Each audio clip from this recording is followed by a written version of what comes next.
Something was here before the first name was ever spoken in this land. Not a kingdom, not a war, just ground that had been walked on for so long that it forgot what emptiness felt like. And if you know where to look, past the shorelines with no names, past the stones that stand in arrangements no scholar has mapped, you can still feel it. Skyrim is older than its own history says. Much older. Welcome. Settle in. Tonight we are going back to the very beginning.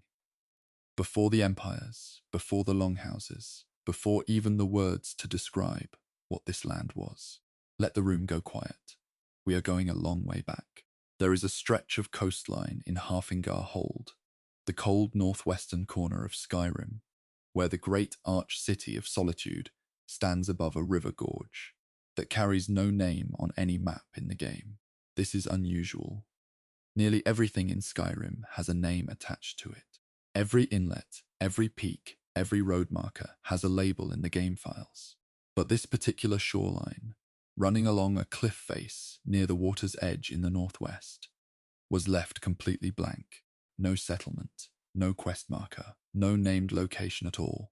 Players who explored the area carefully noticed something else.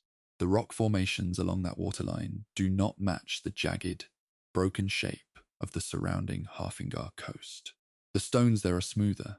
The slope toward the water is gradual, almost deliberate, as if the ground was worn down by years of use, rather than by ice and tide alone.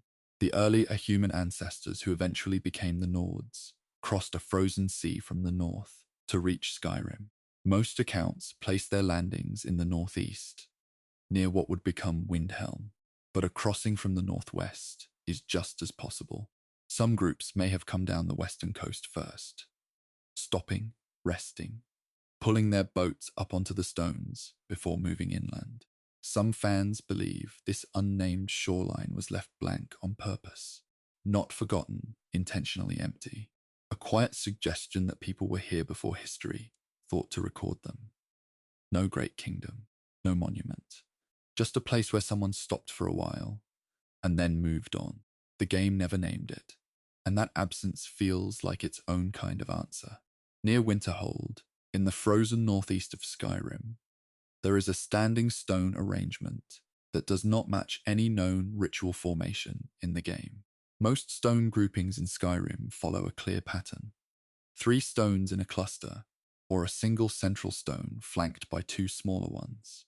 These tie back to Nordic religious traditions, old constellation beliefs, or burial practices that fans have studied closely for years.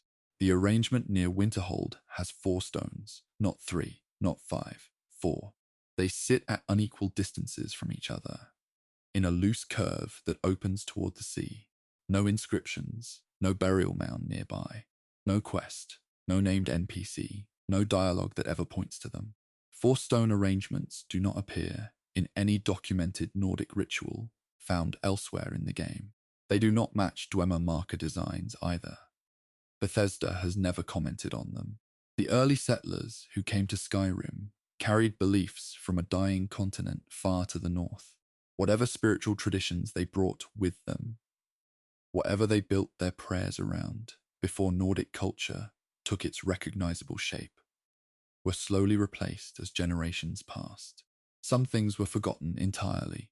Some things may have been left standing in a field near a frozen coast, with no one left alive who remembered what they were for. 4 stones in a curve facing the sea. The game provides no explanation. They are simply there, the way very old things tend to be, present, quiet, and unanswered. Deep in the Pale, the wide, snow-covered hold stretching across the northern middle of Skyrim, there is a collapsed cave entrance that most players ride past without slowing down. It sits in a hillside away from any named location. The entrance is sealed completely. No door, no load trigger, no way inside through any normal gameplay. It reads like background terrain, the kind of detail that fills out a landscape without meaning much. But the texture files tied to that specific location tell a quieter story. Players who examined the underlying game assets found interior textures associated with that hillside that do not match Nordic stonework. The patterns on those buried walls, visible only in the files, never in actual play, share proportions and angles with Dwemer construction. Smooth, geometric, precise. The same cold logic that runs through every Dwemer ruin in Skyrim. The Dwemer, the ancient underground elves who vanished from Tamriel in a single catastrophic moment, were known for repurposing existing formations when they built. They found natural cave systems and improved them, carved into them, reinforced them with metal and pressure and steam. What sits under that hillside may be something the Dwemer found and altered, rather than built from nothing. Not their original construction, but something older that they shaped to their own purposes. Something already standing when they arrived. The entrance has been sealed. The interior has never been accessible to players. Whatever the files contain stays there, undisturbed, the way buried things do. The Atmorans did not arrive in Skyrim as one unified group with one purpose. The early crossings from the continent of Atmora happened across a long stretch of time. Not a single fleet or a single migration, but a slow movement of separate groups over many generations. Some came to trade with the elves already living in Skyrim. Some came because Atmora was growing too cold and too empty to sustain life. Some came for reasons that were never written down anywhere. Among those early arrivals, certain groups simply stopped moving. They did not push into the interior. They did not build the longhouses and hill forts that eventually became the great Nordic holds. They found a stretch of coast or a sheltered valley and stayed in it quietly for a very long time. The geography of Skyrim's coastline holds faint traces of these stopping points. Shallow depressions in the ground that could once have been low structures. Shoreline areas where stone shows signs of long use, without any named settlement in the game files attached to them. Small flat clearings in the hills that sit at angles, suggesting they were worked rather than natural. These were people who did not become part of the story Skyrim tells. They built nothing famous. They did not fight the battles that ended up in songs. Their names did not survive, but the ground still carries the faint shape of the time they spent on it. The way packed earth holds the memory of footsteps, long after the feet are gone. There are 2 map markers in Skyrim's game files that were never switched on in the final release. Most players never see them. They sit below the surface of what the game shows, visible only when the underlying data is examined. Both are fully built. They have location names attached, correct tag formatting, and specific map coordinates. They were constructed to appear as named locations on the player's map, and then, at some point before the game shipped, they were deactivated. One sits in the far northern edge of Halfingar Hold, close to the coastline. The other sits in the central part of the Pale, not far from the collapsed hillside entrance described earlier. Cut content is a normal part of game development. Bethesda built and removed many locations across every Elder Scrolls title, but these 2 markers carry something that most unused locations do not. The names attached to them do not follow any recognizable Nordic naming pattern. They are shorter, older sounding, without the compound structure that most Nordic place names use. Some players who study Elder Scrolls language lore have noted, quietly, that the structure loosely resembles early Proto-Nordic forms, the kind of naming that predates the language Skyrim's characters actually speak. Not a confirmed finding, not a scholarly claim, just a careful observation from people who spend a lot of time with old words. 2 locations that were named, placed carefully on a map, and then silenced before anyone could visit them. Whatever they were meant to be, the decision was made to leave them off. The names are still there in the files, waiting for nothing in particular. The hold of Halfingar is old in ways the game rarely stops to mention. Solitude stands on a natural stone arch above a river gorge, a detail so visually striking that players tend to focus on the city itself, rather than the ground it rests on. But the arch was not built. It formed over a span of time that has nothing to do with any civilization in the game. Natural arches of that size take an enormous amount of slow erosion to produce. The arch beneath Solitude is not young terrain. Before Solitude existed, before any city was considered for that location, the early settlers coming down the western coast would have seen that arch from the water. It would have been impossible to miss. The kind of landmark that gets named immediately, that becomes a reference point, that people talk about for generations before anyone thinks to build on it. There is no record in the game of what those earliest arrivals called it. No surviving name from before the city. No book, no fragment, no NPC dialogue that remembers what this place was called when it was just a stone arch above a river, with nobody living on it yet. Hafingar as a name describes geography, a headland, a point of land that reaches into water. Names that describe landscape tend to be older than names that honor people or events. They come from the period when the land itself was the only thing worth talking about. Whatever this place was called before the city arrived, that name is gone now. Only the arch remains, older than everything built on top of it, holding a city above a gorge the way it has held everything else, without comment, without needing to. The ground in Skyrim holds things that no map was ever drawn to show. A shoreline with no name. 4 stones in a curve that no ritual explains. A sealed hillside with old geometry behind its wall, stopping places where people rested and then vanished from the record entirely. Markers that were built, named, and then deliberately silenced. None of these things are pointed to by any quest. No character in the game mentions them.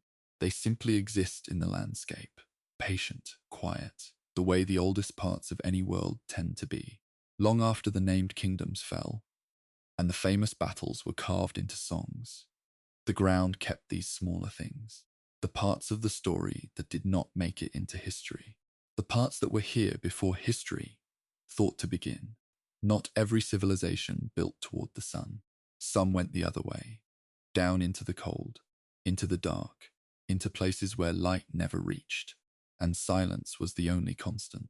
The snow elves were one of those. Long before they became the broken, sightless creatures found in Skyrim's deepest ruins. They were something else entirely. Something that built. Something that planned. Something that left marks on the world that are still there. Half hidden, waiting in the geometry of forgotten places. The Forgotten Vale sits in a sealed corner of Skyrim. A valley hidden behind waterfall passages and collapsed roads, only accessible during the Dawnguard questline. Most players move through it quickly. The combat keeps them focused. The scenery is striking enough to pause at occasionally, but very few stop to examine the architecture that lines the valley walls. There are sections of carved stonework in the Forgotten Vale that do not match the design language of any other structure in the game. Nordic ruins use a specific visual grammar. Rough-cut blocks, animal carvings, geometric knotwork, torch brackets at regular intervals. Dwemer ruins use another. Smooth metal surfaces, brass fittings, angular pipe systems, deliberate repetition. The carvings in certain sections of the Forgotten Vale use neither. The lines are longer and more curved. The proportions are taller and narrower. The spacing between decorative elements follows a rhythm that appears nowhere else in any dungeon in Skyrim. Players who have compared these sections against the broader Elder Scrolls design archive have noted that the styles is closer to what early concept art for Snow Elf architecture described. Tall, pale, built around verticality rather than mass. Not heavy like Nordic stone, not mechanical like Dwemer metal. Something lighter.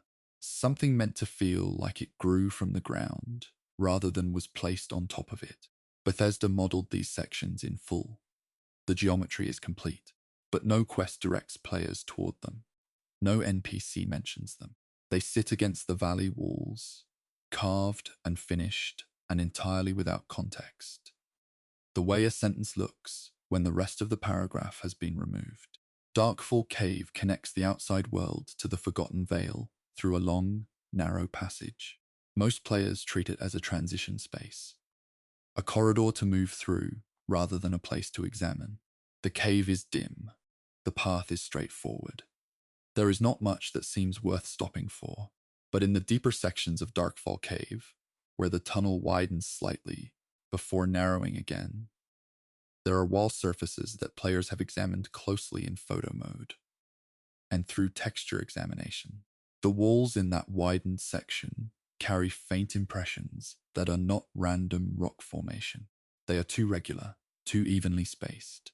They follow the curve of the wall in a way that suggests they were placed rather than formed. The impressions are shallow, almost worn away, but their spacing matches a structural pattern rather than a geological one. Some players believe these are the remnants of rooms that were partially modeled and then collapsed into the cave wall during final development. The geometry suggests that at one point, the cave wall in that section may have opened into adjoining spaces, small chambers or alcoves or passages leading somewhere that was eventually sealed off before the game shipped. What those rooms were meant to contain is not recorded anywhere. No design document has surfaced. No developer has commented specifically on that section of the cave. The impressions in the wall are simply there, the outline of something that almost existed, pressed into the stone like a hand that pulled back just before leaving a full mark. There is a Falmer weapon sitting inside a Dwemer chest in one of Skyrim's underground ruins that has no logical reason to be there. Falmer weapons appear throughout Skyrim. They are carried by the blind, hunched creatures that inhabit Dwemer ruins across the map. Finding Falmer equipment in areas where Falmer are present is expected, but this particular weapon sits in a sealed Dwemer storage container in a section of a ruin that contains no Falmer enemies, no Falmer nesting material, and no other indication that the creatures were ever present in that area. Dwemer chests in sealed sections of ruins typically contain Dwemer materials, metal scraps, soul gems, occasionally a unique item tied to a quest. They reflect what the Dwemer left behind when they disappeared. A Falmer weapon sitting among those materials carries a different implication. The Snow Elves came to the Dwemer voluntarily. The oldest accounts describe it as a desperate bargain.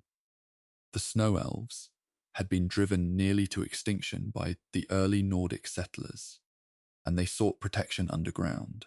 The Dwemer offered shelter. What they asked in return eventually led to the blindness, the dependency, the long, slow collapse into what the Falmer became. But before all of that happened, before the bargain fully unfolded, there was a period when Snow Elves and Dwemer existed in the same underground spaces under different terms. A period when Snow Elf objects could have been placed in Dwemer storage without anyone finding it unusual. That chest may be a remnant of that period, a detail left in the game, whether intentionally or as a quiet accident, that points back to the time before the relationship between those two peoples became what history records it as. A time when things between them had not yet been decided. Deep inside one of Skyrim's Dwemer ruins, in a section that sits well below the main dungeon path, there is a carving on a frozen wall that shows a figure in a posture that does not match any Dwemer iconography in the game. Dwemer wall carvings are rare. When they do appear, they tend toward the abstract. Geometric patterns, mechanical diagrams, occasionally a figure rendered with angular, stylized proportions. The Dwemer did not carve their history into walls the way the Nords did. Their record-keeping was technical and written, not visual. The figure on this frozen wall is not rendered in any Dwemer style. It is taller. The proportions are different. Longer limbs, a narrower frame, a posture that involves both arms, positioned close to the chest, with the head inclined slightly forward. Players who have looked at it carefully describe it as a figure that appears to be in a moment of stillness rather than action. Not a warrior, not a worker, something quieter than either. A snow elf in an attitude of prayer carved into a wall inside a Dwemer ruin is a detail that sits outside the expected logic of the space. The Dwemer did not worship in any conventional sense. Their relationship with the divine was complicated and largely dismissive. A carving like this would not be Dwemer in origin, which means someone else made it, inside a space that was supposed to belong entirely to the Dwemer. Snow elves who entered the underground during that early period carried their own beliefs with them, their own sense of what deserved reverence.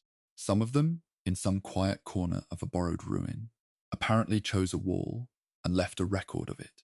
Long after the Dwemer vanished and the snow elves lost everything they once were, that carving stayed frozen in place. Intact, unhurried, still tilted at the same quiet angle it always was. Several NPCs across Skyrim use a phrase, or a version of a phrase, that refers to an unnamed group living in the land before the current inhabitants. The phrase varies slightly depending on who says it. Sometimes it is the ones before. Sometimes those who came first, or the old ones, spoken in a context that does not refer to any specific named group. What makes these instances worth noting is that they do not attach to any quest, any named civilization, or any follow-up explanation. The NPC says the phrase, and then continues with whatever else they were saying. No dialogue option opens up, no lore book is pointed to. The reference simply floats there, unanchored. This is not the way Bethesda typically handles lore references. When a named group is being pointed to, the Dwemer, the Falmer, the ancient Nords, dialogue tends to tie back to something the player can look up or investigate. These phrases do not. They gesture towards something that the game never names. The Snow Elves existed in Skyrim long before the Nordic settlements took shape. They built in places that are now inaccessible or ruined. They lived in a version of this land that no current character in the game would recognize. By the time of Skyrim's events, they are almost entirely gone, reduced to a handful of individuals hidden in sealed valleys or degraded into the Falmer entirely. But someone somewhere apparently remembered that they were here. Not by name, not with any precision, just with that quiet, vague phrase, the ones before. Spoken once and then left alone, the way you might mention something you only half remember and don't entirely understand. The knowledge surviving in language, long after the knowledge itself had faded. The Forgotten Vale contains structures that were fully rendered, but never given a function in the final game. This is distinct from the carved wall sections described earlier. Those appear to be decorative or atmospheric. These are structural, actual room geometry, doorframe shapes, threshold angles, that exist in the space but lead nowhere and contain nothing. In one section of the Vale, set back from the main path near a frozen body of water, there is a stone structure with an entrance shape that has a complete door frame rendered in full detail. The frame is finished. The proportions match a functioning entrance, but there is no interior behind it. The wall behind the frame is solid. No load door, no trigger, no space on the other side.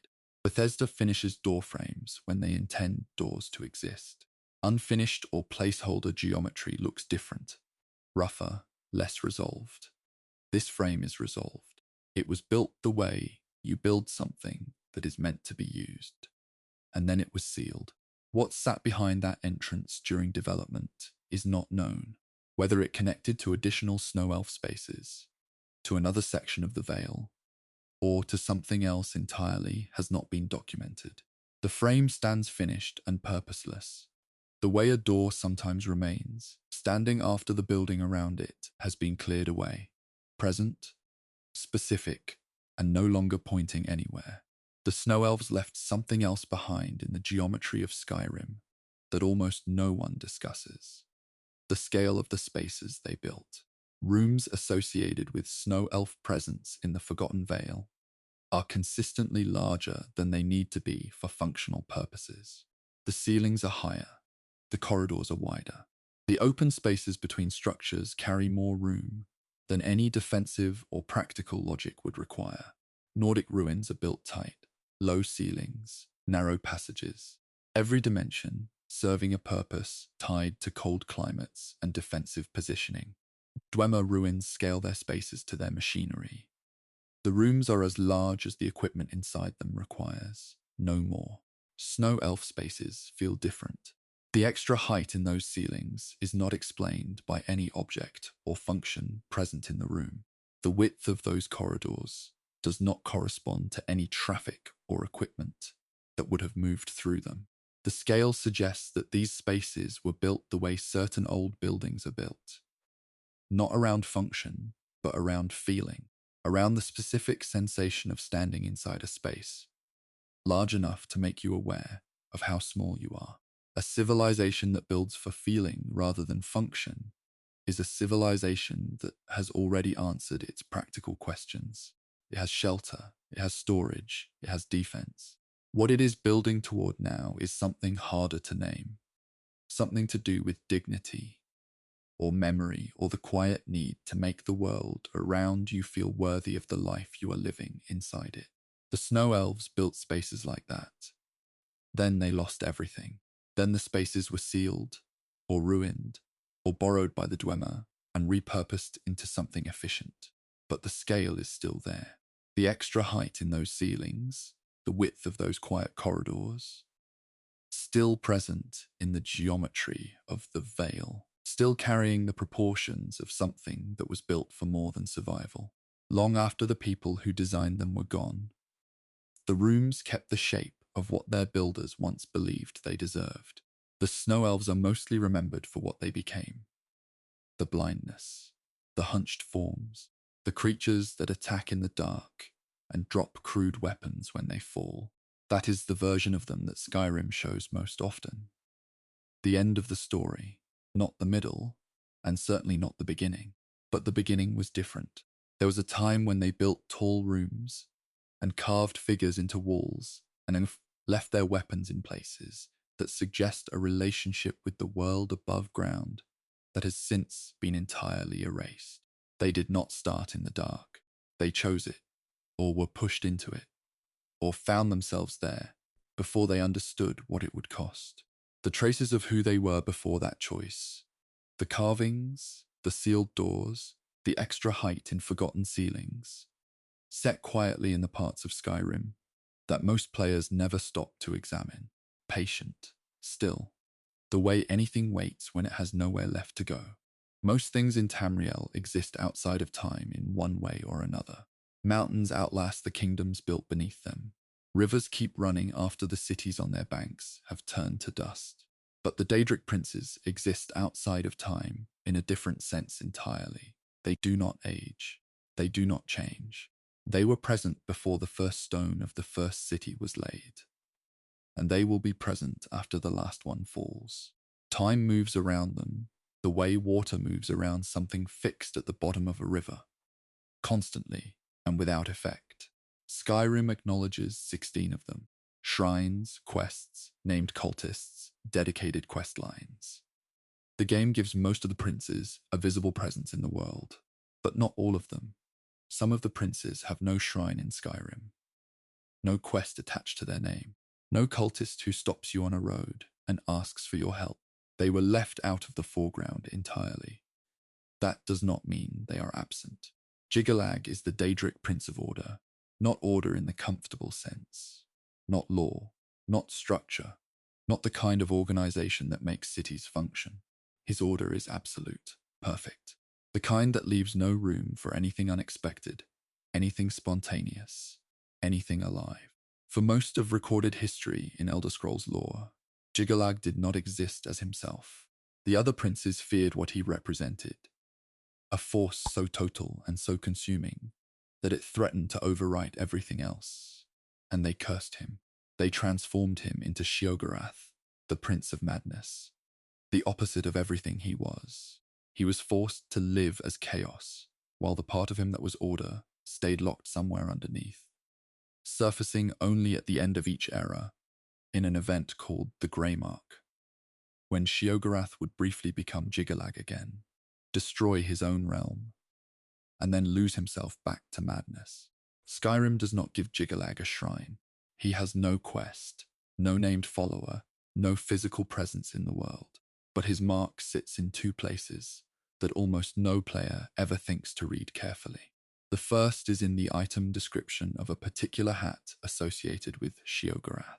The description contains a line that refers to the hat belonging to someone who remembered being something else.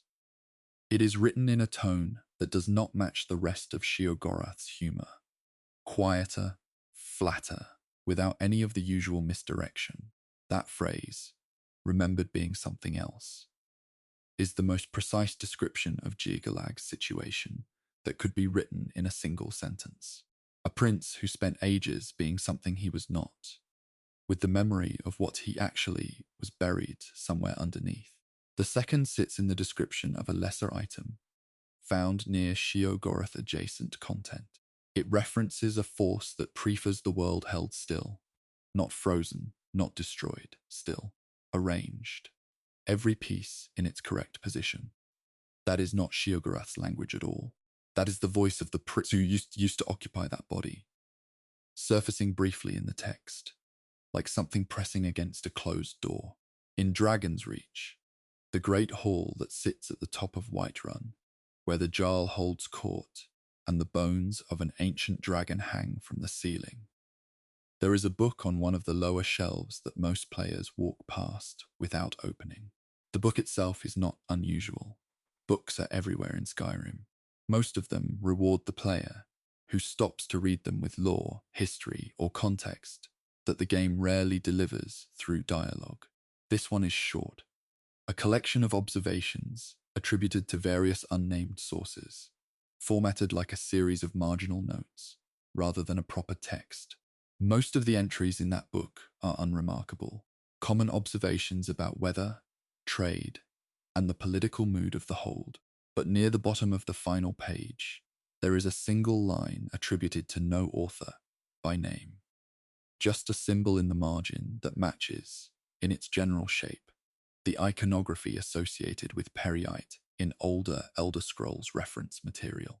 The line reads, in effect, that the natural order of things includes decay, that what breaks down feeds what grows, and that those who fear rot have misunderstood what rot is for. Peryite is the Daedric Prince of Pestilence. He is often considered one of the weaker princes in terms of raw power, and he is rarely taken seriously in the way that Molag Bal or Mehrunes Dagon are. But his actual domain is more specific than Pestilence in the crude sense. He governs the lowest orders of oblivion. He oversees tasks and natural processes, including decomposition, the biological mechanism by which matter returns to a usable state. His realm is not chaos. It is a different kind of order, slower, less visible, and deeply misunderstood by anyone who only sees the surface of it. That single line in that book on that shelf in Whiterun's hall, attributed to no one by name, marked only by a symbol, is the only trace of Peryite that exists in Skyrim's main world.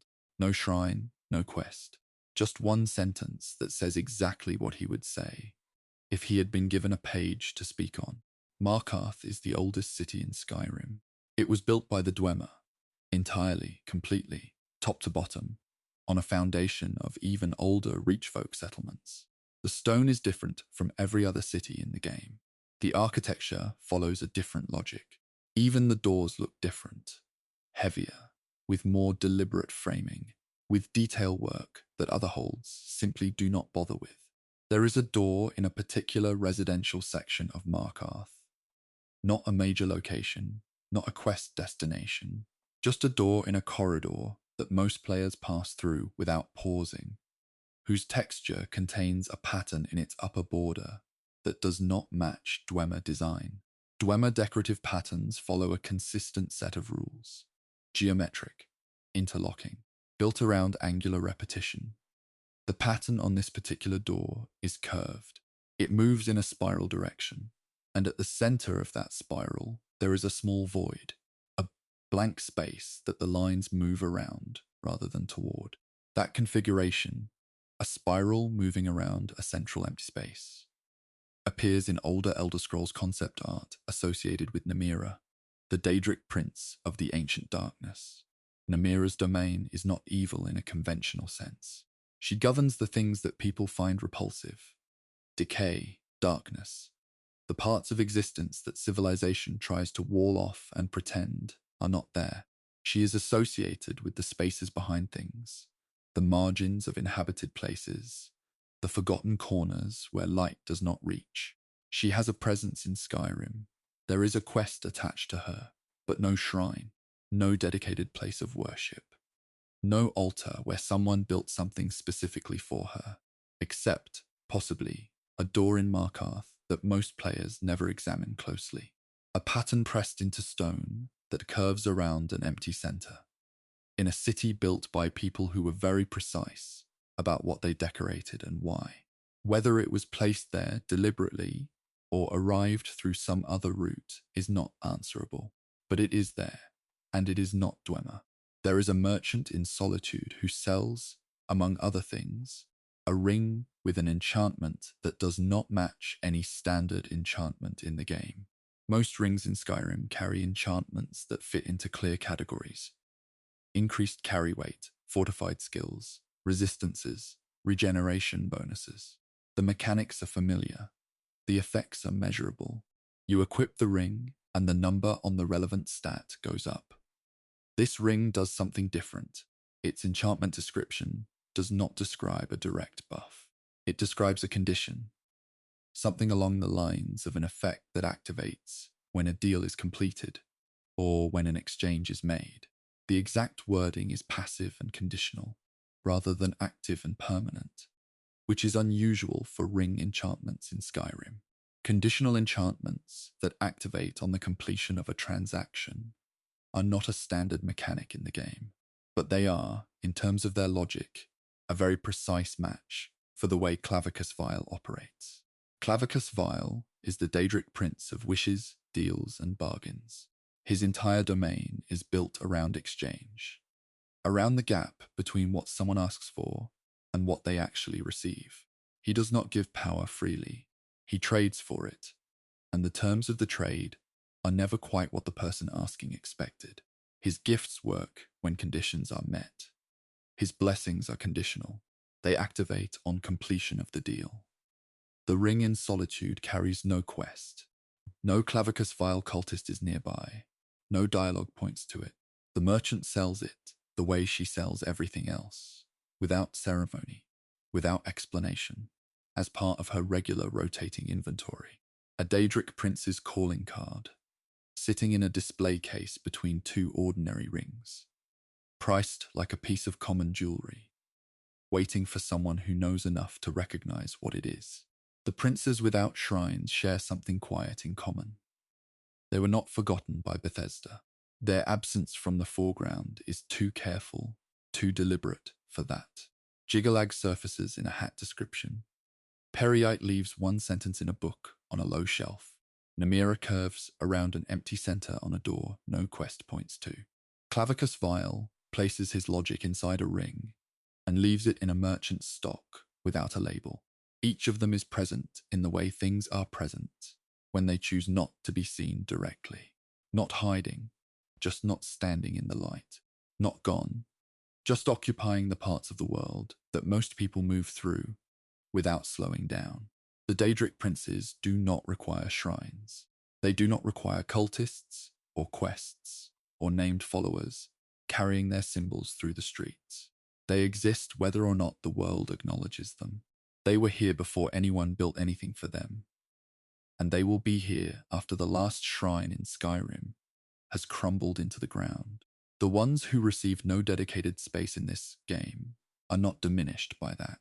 If anything, they fit more naturally into the margins, into the description of a hat, the bottom line of a book, a pattern on a door in a corridor no one uses, a ring in a merchant's stock that no quest explains. That is where they belong. Just outside the named and mapped and documented version of the world, present in the places where attention does not usually fall. Close your eyes. Let the fire settle. The princes without shrines are still there. They always were. Some things in Skyrim do not belong to Skyrim. Not in the way ruins belong to the people who built them, or the way a sword belongs to the hand that forged it.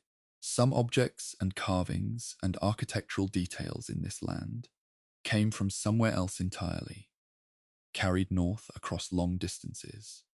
by people whose names were never recorded in any Hold's history.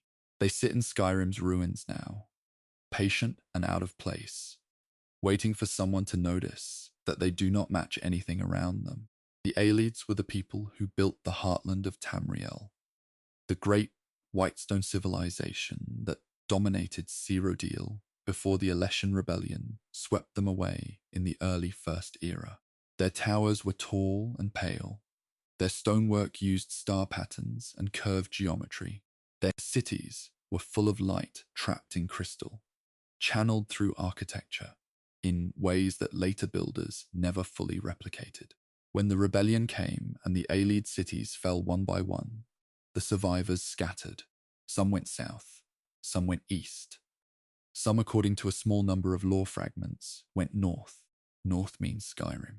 And Skyrim, if you look carefully enough, still carries a few traces of what they brought with them. Blackreach sits beneath Skyrim like a second world. It is the vast underground cavern that stretches below multiple Dwemer ruins.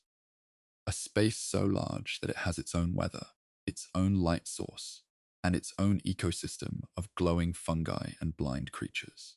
Players who explore it during the main quest tend to move quickly through it, focused on the objective. Players who wander tend to find things. There is a pillar in one of the less visited sections of Blackreach, away from the main Dwemer structures, in a transitional space between two larger chambers, that carries carvings near its base which do not match any Dwemer design pattern in the game. Dwemer stonework is precise and angular. Its decorative elements follow mechanical logic, interlocking shapes, repeated units, geometry that looks like it was planned on a drafting surface before being cut into stone. The carvings at the base of this particular pillar are different. They are star-shaped, not the angular star used in some Nordic contexts, but a softer, more radiating form, lines extending outward from a central point at irregular lengths. The way light actually behaves when it spreads from a source, rather than the way a symbol represents light. That radiating star form appears consistently in Aelid architectural remains found in Cyrodiil.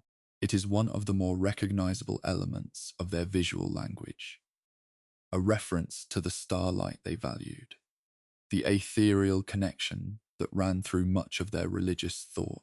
Finding it on a pillar in Blackreach, carved near the base where it would rarely be seen, is the kind of detail that raises a quiet question about who was in that space before the Dwemer made it their own.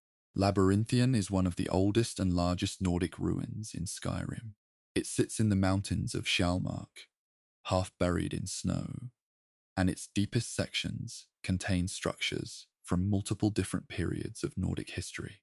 Players who go through it during the College of Winterhold questline typically focus on the path forward. The side passages and sealed rooms hold things that the main objective never points to. In one of those side sections, a chamber that branches off from the main route and contains a weapon rack along its far wall. There is a sword that does not match the surrounding context. The sword's appearance is not unusual on its own. It looks like a standard one-handed blade. Nothing in its visual design immediately signals that it is out of place. What signals that is its enchantment description, examined in the game files alongside similar items from other Elder Scrolls titles. The formula used in that enchantment, the specific way its effect is structured and labeled in the underlying data, matches the format used for Aelid enchantments in Oblivion. Not a similar format, the same format, the same naming logic, the same effect structure, the same internal tag system that Aelid crafted items in the previous game used. Aelid enchanting drew from a specific magical tradition, one that used Welkin stones and star-charged crystal to fix effects into objects in a way that differed from the Nordic and Imperial methods that came after. An enchantment formula following that tradition, sitting on a sword in a side chamber of Labyrinthian, suggests the sword was not made in Skyrim. It was made somewhere else, by someone trained in a different school, and it ended up here through a chain of hands and trades and journeys. that left no other record behind. There is a book called Old Ways of the South that appears in two separate Nordic barrows in Skyrim.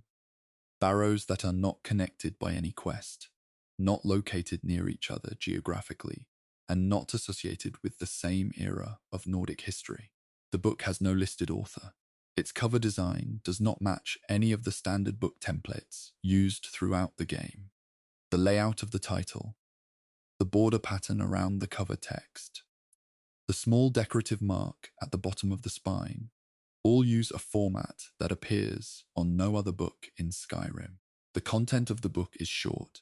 It describes in plain and careful language certain architectural practices from a southern tradition, the use of carved starlight channels in stone walls, the placement of specific crystal types at structural load points, the logic of building entrances to face particular astronomical alignments. The practices described match, with reasonable accuracy, what is known about eye-lead construction methods from lore compiled across multiple Elder Scrolls games. The book ends without a conclusion.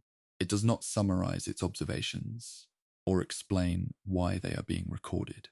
It simply stops mid-thought, the way a book stops when the person writing it had to leave and never came back. Two identical copies of the same anonymous, format-breaking book about southern architectural traditions, sitting in two Nordic barrows with no explanation of how they got there. The most natural reading is that someone placed them, someone who wanted these methods recorded, who chose locations they thought might survive long enough to matter, who did not sign their name, because their name would not have been safe to attach to what they were preserving. Near Falkreath, the southern hold where the great cemetery sits and the forest presses close to every road, there is a chest in an outdoor location that contains, among common items, a single object whose name does not follow any naming convention used elsewhere in Skyrim. The item's name is short, 2 syllables. It does not match any Nordic word, any common imperial term, any Dwemer designation, or any of the creature material names that populate most of the game's item list. When players with knowledge of Elder Scrolls linguistic lore examined it, the syllable structure matched a pattern found in Old Eilid, the language spoken in Cyrodiil before the rebellion. The translation, if the identification is correct, is approximately carried thing or thing that was brought. Not a grand title, not a magical designation, just a description of what the object is. Something that was transported from somewhere else to wherever it ended up, a chest near Falkreath. An item named in a dead language, whose name means simply that it was brought from somewhere. No quest points to it, no merchant sells it, no NPC references it. It sits in that chest the way an object sits when its original owner is long gone, and no one who finds it afterward knows what it is or where it came from. The Aelids who survived the rebellion and moved north carried what they could. Some of it was architectural knowledge. Some of it was enchanting tradition. Some of it was presumably physical. Actual objects, actual tools, actual things, small enoughs to fit in a pack and carry across hundreds of miles to a land where no one knew what they were. Something from that journey ended up in a chest near a southern Skyrim forest, labeled in a language that was already dying when the journey was made. The theory that connects all of these details is not a dramatic one. It does not require a secret Aelid colony hiding in Skyrim's mountains, or a great underground city waiting to be discovered, or a hidden questline about the last survivors of a fallen civilization. The theory is quieter than that. It simply suggests that in the decades and centuries following the Alessian Rebellion, as Aelid cities fell across Cyrodiil one by one, some individuals and small groups moved north through trade routes that already existed. Trade between Cyrodiil and Skyrim during the early First Era was real. It is referenced in lore fragments from multiple Elder Scrolls games.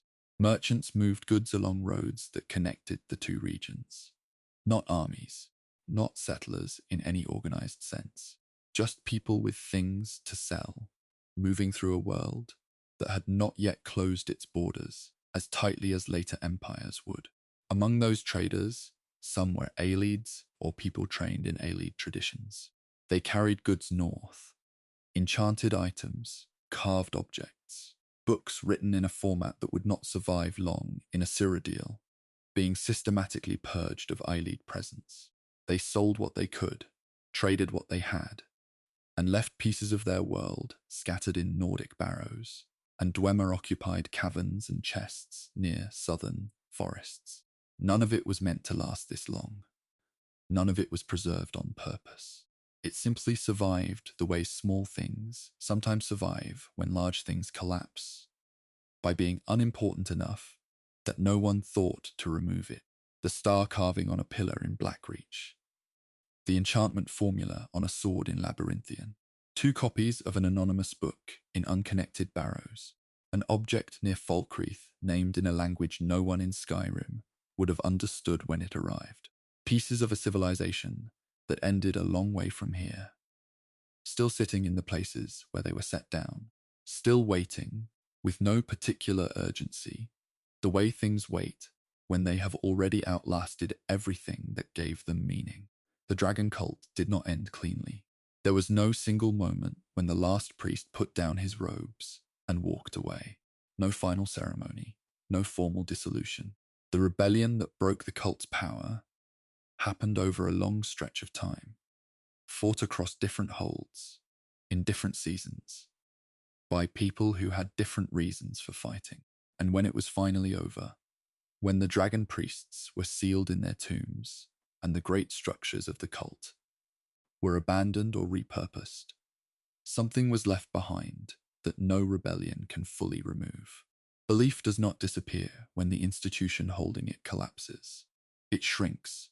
It goes quiet. It moves from the great stone temples into farmhouses and forges and children's songs. It loses its formal shape and becomes something softer, a habit, a tradition, a gesture whose original meaning has been mostly forgotten. The dragon cult fell, but pieces of what it once was kept moving through the world long after the fall, carried by people who may not have fully understood what they were carrying.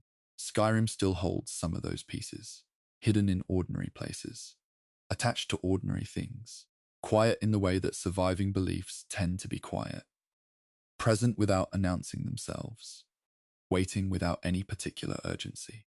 There is a farmhouse near Ivarstead, the small village that sits at the base of the throat of the world, where the path up to High Hrothgar begins, that contains a charm hanging near its interior doorframe. The charm is small.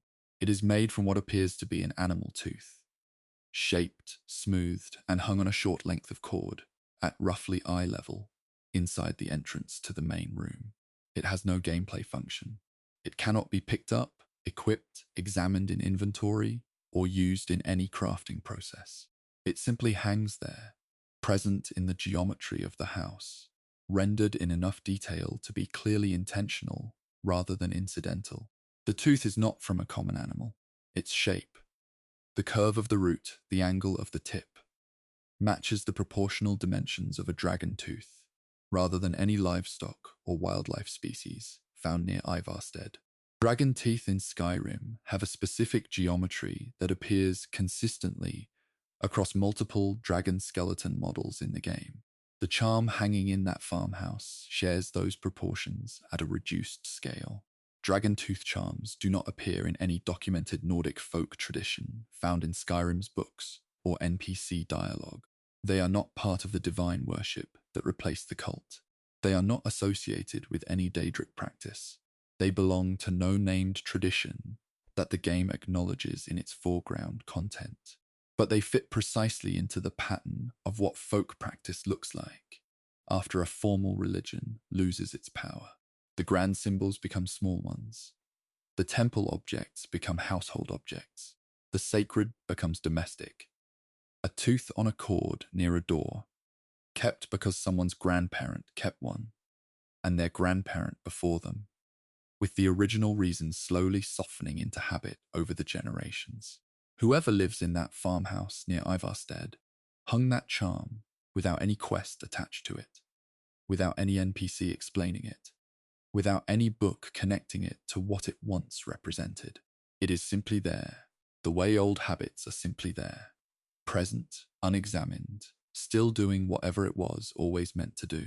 The blacksmith in Rorikstead is not a remarkable character by most measures.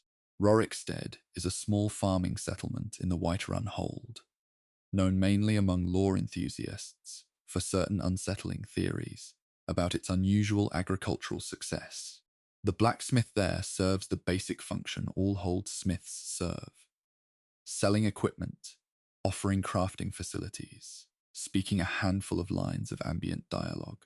Nothing about the character signals anything unusual, but the forge itself, the physical structure of the forge in Rorikstead, uses a pattern in its stonework base that does not appear on any other forge in Skyrim. Standard forge designs in the game follow a consistent template. The base is rough-cut stone, functional and undecorated. The metalwork around the fire chamber follows Imperial or Nordic conventions, depending on the hold. Decoration is minimal because forges are working tools, not monuments. The Rorikstead forge has a repeating mark pressed into the stone of its base, a small, angular motif that runs along the lower edge of the front face. The mark is easy to miss. It sits below the working surface, in a position where a player focused on the crafting interface would never notice it.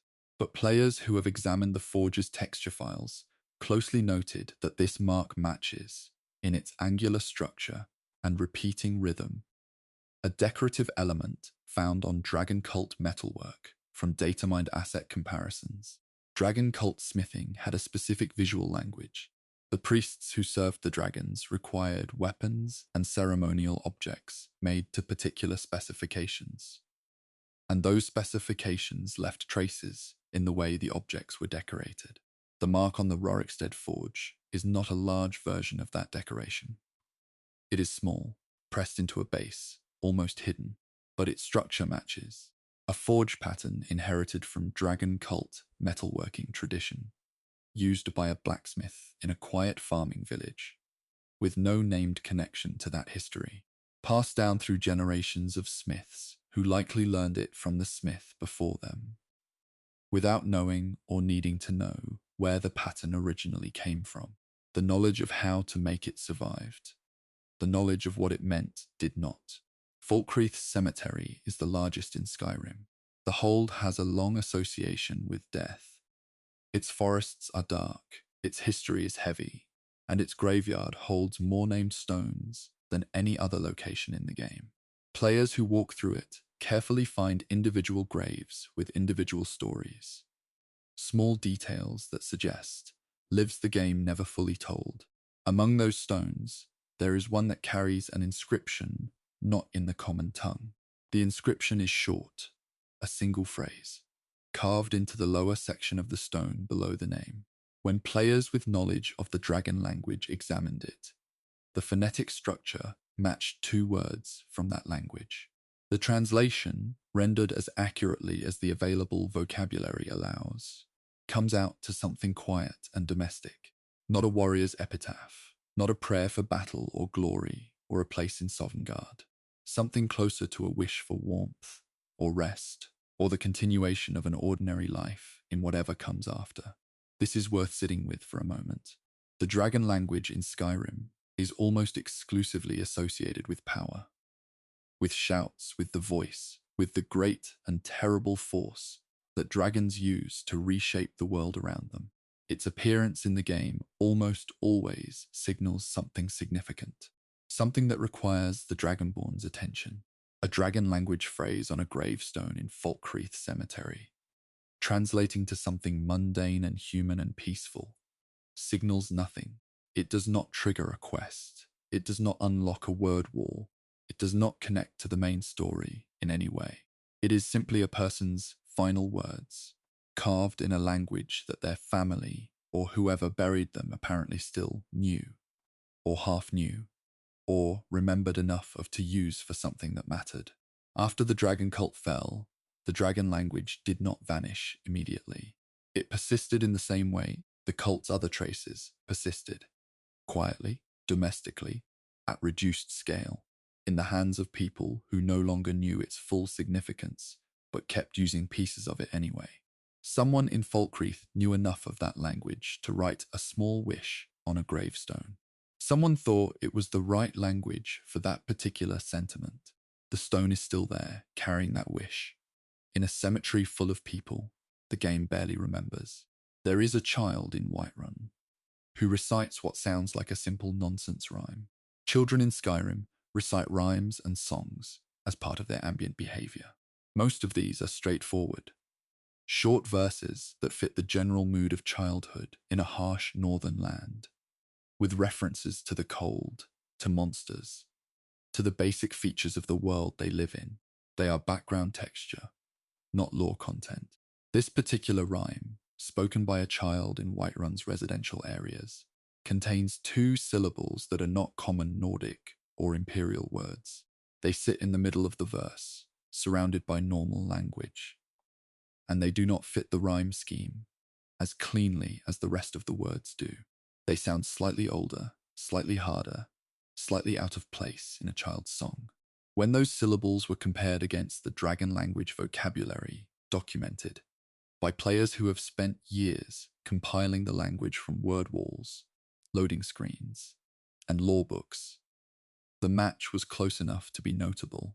The two syllables correspond, approximately, to words meaning something along the lines of endure or remain. A children's rhyme in Whiterun, containing two dragon language syllables that mean endure and remain, with no quest attached and no NPC explaining their presence. The most straightforward reading is that the rhyme is old, older than its current form, that at some earlier point in its history, it contained more of the old language, and the words that survived are the ones that fit most naturally into the rhythm of the verse. The ones children kept repeating because they sounded right, long after anyone remembered what they meant. Languages survive in children's songs when they survive nowhere else. The rhymes get passed from parent to child, generation after generation, wearing down into simpler and simpler forms, until what remains is a sound rather than a meaning. Two syllables of the dragon language, still circulating in a child's game in Whiterun, enduring in exactly the way those words say things endure. The dragon cult left behind temples and tombs and word walls that the game acknowledges directly. Those are the formal remnants, the large, visible, named pieces of what the cult once was. But the smaller pieces are quieter, and in some ways more interesting. A tooth on a cord near a farmhouse door, a mark pressed into the base of a forge, a gravestone inscription in a language that had lost most of its speakers, two syllables in a child's song that have not yet lost their sound, even though they lost their meaning centuries ago.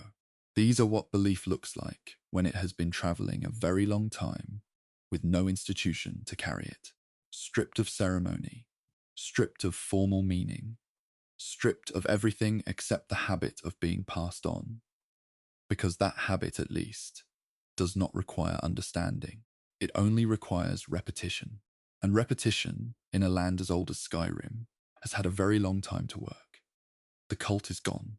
Its dragons sleep in their mounds. Its priests sit sealed behind iron doors in the dark. But something of what they built kept moving through the world after them. Small, quiet, domestic, still present in the places where ordinary life happens. Near doorframes, at forges, in graveyards, in the mouths of children who do not know what they are saying and do not need to. The College of Winterhold teaches 6 schools of magic: destruction, restoration, illusion, conjuration, alteration, enchanting. These are the categories that Skyrim organizes its magical system around. The bins into which every spell, every tome, every enchantment gets sorted. They feel complete. They feel like the whole picture. They are not the whole picture. Before Skyrim was Skyrim, before the game shipped with its 6 schools and its college questline, there was a 7th school, mysticism. It appeared in every Elder Scrolls game before Skyrim. occupying a space in the magical system that the 6 remaining schools do not fully cover.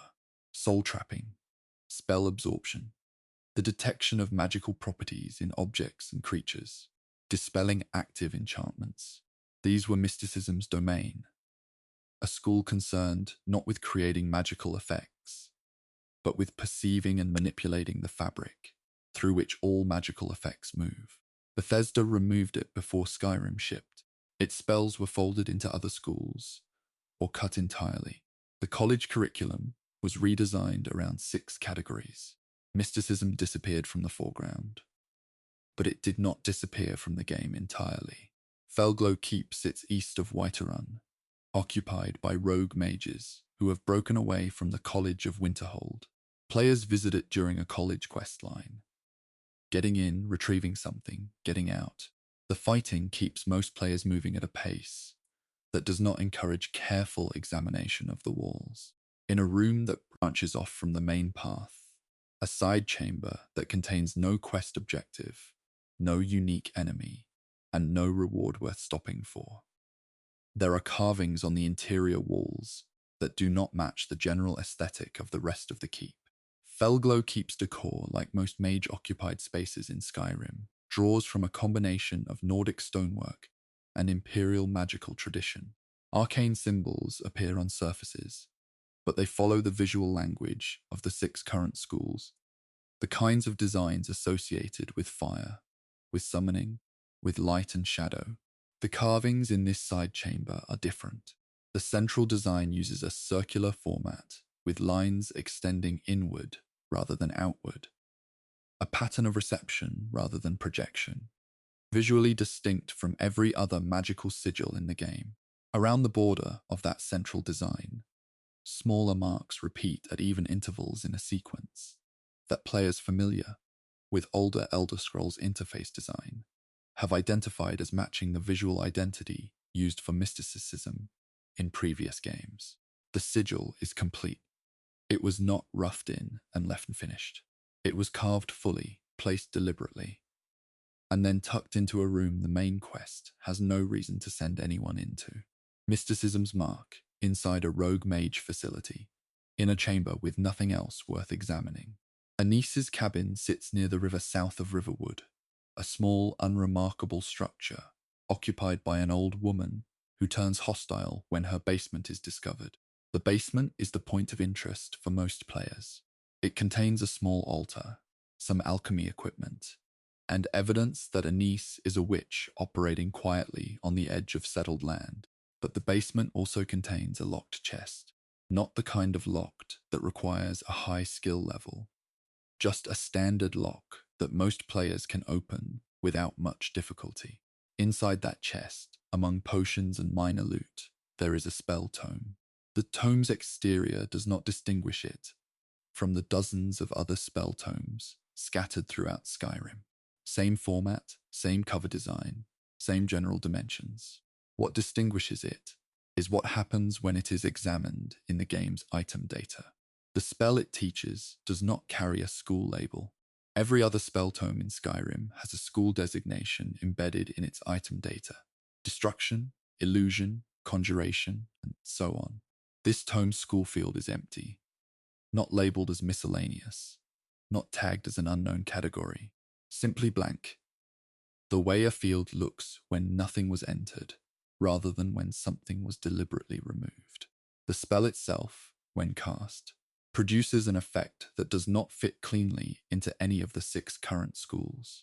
It detects the magical properties of nearby objects, not their enchantments specifically, but something more fundamental about their relationship to magicka.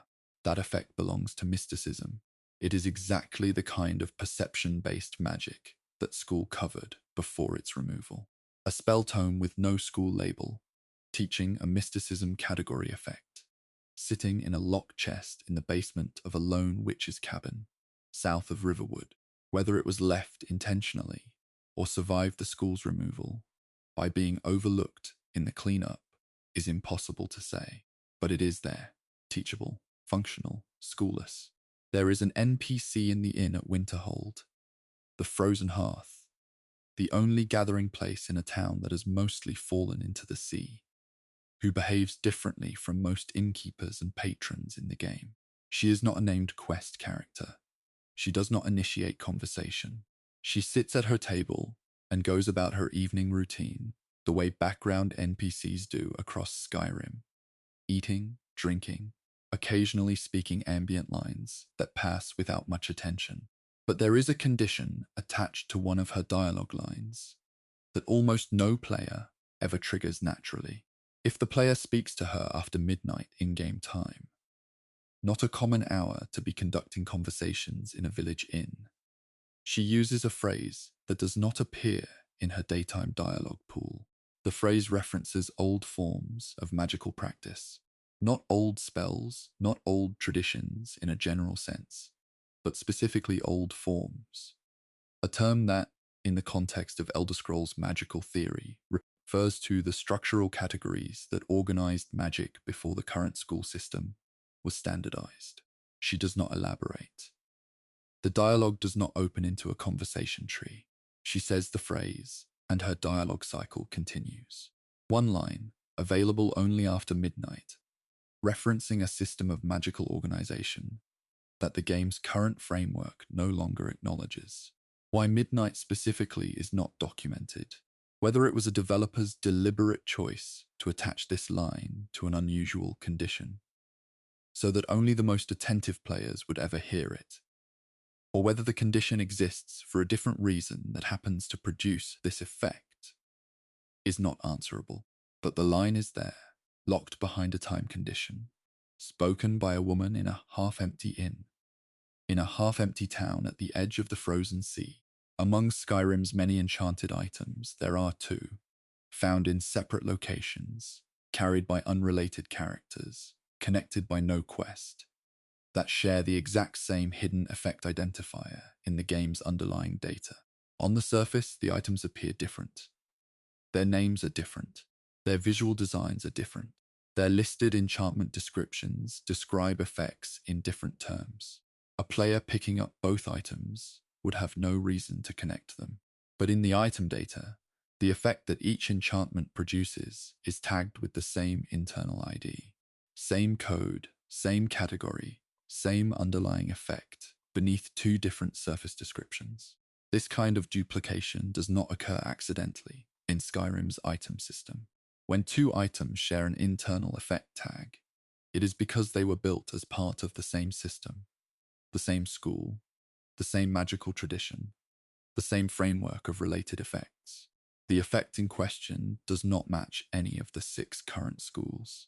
Its behavior, absorbing a small portion of incoming spell energy, rather than blocking or resisting it, belongs to mysticism's absorption function. Spell absorption was one of mysticism's defining capabilities. When the school was removed, its mechanics were supposed to be redistributed or cut.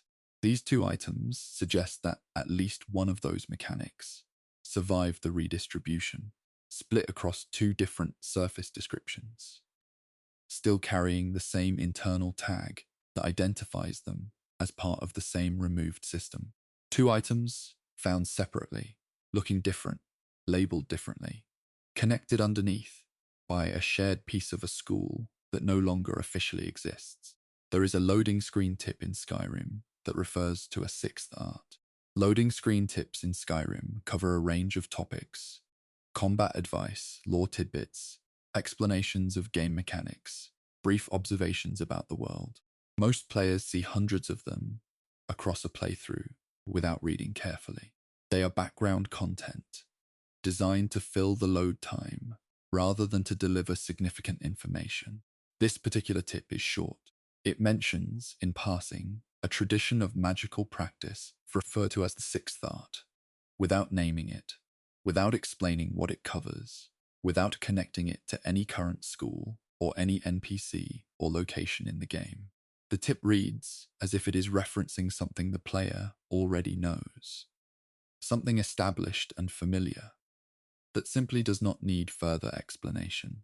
Skyrim's current magical framework has 6 schools. If one of them is the 6th art, there is nothing unusual about the reference. But players who have catalogued all loading screen tips have noted that the phrasing of this particular one does not match the way the game refers to its 6 current schools anywhere else. The other schools are named directly in loading screens. This one is not named. It is called the 6th art, a designation that sounds older, more formal, more like a classification from a different organizational system. Mysticism was sometimes referred to in earlier Elder Scrolls material as one of the arts, a term used for the broader categories of magical practice, before the current school names fully standardized. A loading screen tip that references a 6th art without naming it and without connecting it to the current 6 schools is either a continuity artifact from an earlier stage of development or a deliberate quiet signal that something is missing from the list the game officially presents. Either way, the tip is there. The 6th art goes unnamed. The game moves on to the next loading screen without explaining itself. Mysticism was removed before Skyrim shipped. That decision was made. The school was dissolved. Its mechanics were redistributed or cut, and the college curriculum moved forward with 6 categories. But removal is not the same as erasure. The sigil in Felglow Keep was not taken off the wall. The spell tome in Anis's basement was not pulled from the chest. The NPC in Winterhold's Inn still speaks her midnight line to anyone patient enough to be there when she says it. The 2 items still share their hidden tag. The loading screen still mentions a 6th art without a name. Mysticism did not go quietly. It left marks in the places where it had already been built. The way anything leaves marks when it is removed from a space it already occupied. The shape of it is still there, pressed into the walls and the data and the quiet corners of a game that officially no longer acknowledges it. Some things persist simply because they were built before the decision to remove them. And Skyrim, being a very large place with a very large number of quiet corners, gave them enough room to stay. Most civilizations that pass through a land leave something behind without meaning to. Not monuments, not conquests, just small marks. The kind that survive not because anyone chose to preserve them, but because no one thought to remove them. The Akaviri were not a subtle people in most respects. Their invasions were large and violent and well documented in the history books that Skyrim's characters reference in passing. But after the fighting ended, and the survivors were absorbed into Imperial service or scattered across Tamriel, certain quiet traces of their presence remained in the land they had moved through. Skyrim was part of that movement. The Akaviri crossed through it. They camped in its holds, moved along its roads, occupied its watchtowers for stretches of time that left marks in stone and word and the slow memory of bloodlines. The game does not dedicate a questline to any of this. It does not point to these traces directly, but they are there, pressed into the land the way any prolonged presence eventually presses itself into stone and habit, and the edges of things people half remember. There is a watchtower near Windhelm, one of the old stone structures that dot the roads and hilltops of Eastmarch, that contains something on its ground floor that serves no mechanical purpose in the game. Carved into the stone floor near the eastern wall is a silhouette, not a Nordic rune, not a decorative border, not any of the standard marks that appear on floors in Nordic ruins and imperial structures throughout Skyrim. The silhouette is narrow and elongated, a blade shape with a specific curvature that does not match any weapon type in the Nordic arsenal. The crossguard position is low. The handle proportion is long relative to the blade. The overall geometry matches a katana, the curved single-edged sword associated with Akaviri warrior culture across multiple Elder Scrolls games. Floor carvings in Skyrim typically serve one of a few functions. They mark burial sites. They indicate traps. They form part of puzzle sequences. This one does none of those things. It does not trigger anything when stepped on. It is not part of any quest. It simply exists on the floor of a watchtower near Windhelm, carved with enough care and specificity that its shape is clearly intentional rather than incidental. A watchtower is a place where soldiers are stationed for extended periods. During the Akaviri presence in Skyrim, soldiers would have occupied these structures. One of them, at some point, carved the shape of a weapon they knew into the floor of a room where they spent their time. Not as a signal, not as a record, not for anyone else to find or understand. Just as the thing people do when they are somewhere unfamiliar for a long time, and they want to leave a mark that says they were there. The carving is still on the floor. The soldier who made it has no name in the game, no quest attached to their memory, no grave that can be found, just the shape of a blade pressed into stone near Windhelm. Still there after centuries, still curved the way it was carved. In Dragon's Reach, the Jarl's Hall at the top of Whiterun, there is a book on one of the shelves in the lower sections of the hall that most players pass without opening. The book is titled Visitors from the East. It is short. It does not read like a historical account in the formal sense. No dates, no named authors, no structured argument. It reads more like a collection of observations gathered from multiple sources, compiled without commentary into a single short document. Most of the entries describe practical things: the appearance of the travelers, the weapons they carried, the way they moved through terrain differently from Nordic warriors. Lower to the ground, more patient, less reliant on the direct forward momentum that Nordic combat tradition favors. One entry describes their horses as smaller than Skyrim horses, with different stamina characteristics, suited to long travel rather than short charges. Near the end of the book, one entry stands apart from the rest. It describes the group in question as people who built nothing and left everything. The phrase is not explained. It is not followed by a clarifying sentence. It sits at the end of an entry about the traveller's behavior in a hold they occupied for several seasons. And then the book moves on to the next observation: built nothing and left everything. The phrase contains a specific kind of attention that the rest of the book does not quite match. It suggests that the observer noticed something deliberate in the way this group moved through the land. Not as settlers, not as conquerors building infrastructure to hold territory, but as people who were always in the process of moving on, who carried what they needed and released what they could not carry, who left things behind not as gifts or monuments, but simply because continued movement required travelling light. The Akaviri soldiers who passed through Skyrim were far from home. Most of them would never return to Akavir.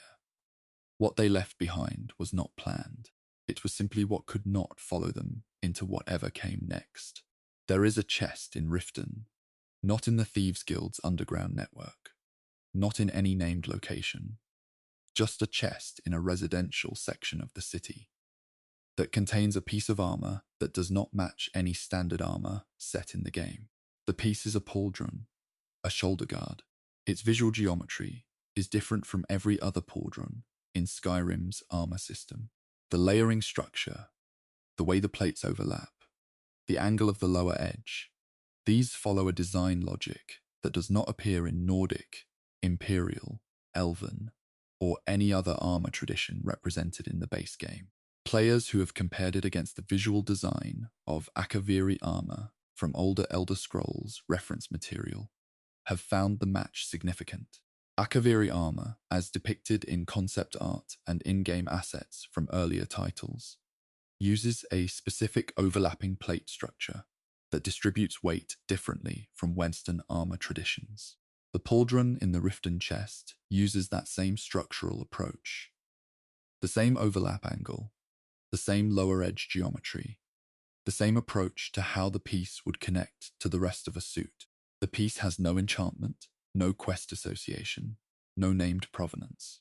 It is sitting in a chest in Riften the way objects sit when they have passed through many hands over a long period of time and arrived somewhere without anyone knowing exactly how. Traded, inherited, found, sold. The specific chain does not matter. What matters is that the design survived the journey, still carrying the proportions of an armor tradition that originated far to the east of Skyrim's borders. On the body of a dead bandit in a road camp between Windhelm and Kynesgrove, there is a medallion. Medallions and amulets appear throughout Skyrim on enemies and in containers, and most carry either an enchantment or a straightforward aesthetic design. This one carries neither an enchantment nor a standard design. Its front face is plain. The detail is on its back. A short inscription pressed into the metal in characters that do not belong to any writing system used in Skyrim's primary languages. Players who study Elder Scrolls linguistic lore have examined the character set closely. The inscription uses a script associated with Akaviri language, as it appears in older Elder Scrolls material and in lore references scattered through multiple games. The translation is uncertain. Akaviri as a complete language is not fully documented in any single source, but the character shapes are consistent with what is known, and the length and structure of the inscription suggests a name followed by a short phrase, possibly a name and a place, possibly a name and a date, in whatever calendar system the writer used. A medallion with a personal inscription in a dead language, carried by a bandit on a road in Eastmarch. The bandit has no name, no backstory, no quest attached to their existence. They are background, like most bandits in Skyrim, but they were carrying something old, something that traveled a very long way and passed through many generations of hands before ending up on a body on a cold road between two. Holds that the original owner of that medallion probably never heard of. Near Kynesgrove, the small settlement in Eastmarch, where one of the main quest's dragon resurrection scenes takes place, there is an NPC who stands outside during certain hours of the day and can be spoken to without any quest prompting the interaction. Her dialogue pool is small. Most of what she says relates to the immediate concerns of her daily life. The weather, the road conditions, the general unease that Eastmarch residents feel during the game's events. Standard ambient content, but one line, available when the conversation runs past its initial exchange, mentions a grandmother who spoke with a curved tongue. The phrase is casual, offered as a minor personal detail rather than a significant revelation. She does not elaborate. There is no follow-up option that asks what she means. The line sits in her dialogue pool, available to players who talk to her long enough to reach it, and then her conversation cycles back to ordinary topics.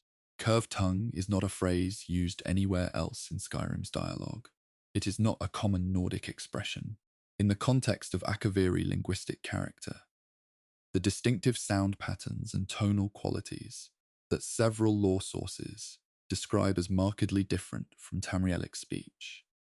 The phrase suggests a family line that, some generations back, included someone whose speech carried those characteristics, someone whose language sounded different enough from the people around her that her descendants still remembered it in the way families remember unusual things. As a mild curiosity, a personal detail, a small piece of inherited strangeness that has lost its full context but kept its texture. A grandmother who spoke differently, her granddaughter, standing near Kynesgrove, mentioning it in passing to a traveller who stopped to talk. The Akaviri presence in Skyrim did not only leave marks in stone and metal. It left marks in bloodlines and in the way certain families speak, curved just slightly, in ways they cannot fully account for. The Akaviri did not stay in Skyrim. They passed through, they occupied for a time. They were eventually absorbed or driven out, or simply moved on by the pressures of history. What they left behind was not designed to last. A floor carving, a book in a hold's great hall, a pauldron in a chest, an inscribed medallion on a bandit who did not know its origin, a grandmother's voice, still faintly audible in a grandchild's description of the way she sounded. None of it was meant as a legacy. None of it was preserved on purpose. It is simply what remains when people pass through a place, and the place does not fully forget them. even when everyone who would have recognized them is gone, even when the holds they walked through have moved on to newer concerns, even when the language on the back of a medallion cannot quite be read anymore.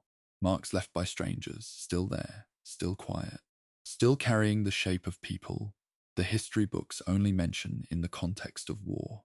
History remembers the people who won, the ones who built the cities that are still standing, who wrote the books that are still being read, who left their names on the roads and the holds and the stone markers that travelers pass without slowing down. History is patient with winners. It keeps their names in good condition, dusts them off, passes them forward into the next era with reasonable accuracy. The people who lost receive a different treatment. Their names get shortened, then simplified, then replaced with a category. The Reach folk became the Forsworn in the history that Skyrim's current inhabitants tell, a word that means expelled, cast out, denied, not a people with a long past, just a problem with a label attached to it. But the Reach is very old, older than the Nordic settlements that eventually pushed its original inhabitants to the margins, older than the Dwemer city that Markarth was built inside. The people who lived there before any of that happened left marks that the current version of the story does not acknowledge. Quiet marks, personal marks, the kind that survive not because anyone protected them, but because they were small enough to be overlooked. Near Karthspire, the ancient Forsworn-occupied camp that sits at the entrance to Skyhaven Temple, there is a standing stone set apart from the main path that players follow during the Blade questline. The stone is not a puzzle element. It does not need to be activated, translated, or interacted with to progress any quest. It sits off to one side of the approach path, in a position that players moving toward the temple objective would pass without registering. It is not marked on the map. No compass marker points to it. Carved into the face of that stone is a name, not a word in the dragon language, not a Nordic rune sequence, not a Dwemer designation or an imperial inscription. A name, personal, specific, formatted the way names are formatted when someone carves them into stone as a record rather than a decoration. 2 syllables separated by a small vertical mark that functions as a divider in several old Reach writing traditions, documented in lore fragments from across the Elder Scrolls series. No NPC in the game speaks this name, no quest references it, no book contains it. The name exists only on that stone, in that position off the path near Karthspire, carved by someone who wanted it recorded in a place that would last. The Reach folk who lived in this land before the current conflict had their own naming traditions, their own record keeping, their own sense of which places deserved to carry which memories. A name carved into stone near a place as significant as Karthspire, a site connected to ancient history going back further than most of Skyrim's named events, was not placed carelessly. Someone chose that location, chose that stone, and carved a name that the world around them was already in the process of forgetting. The stone is still there. The name is still legible.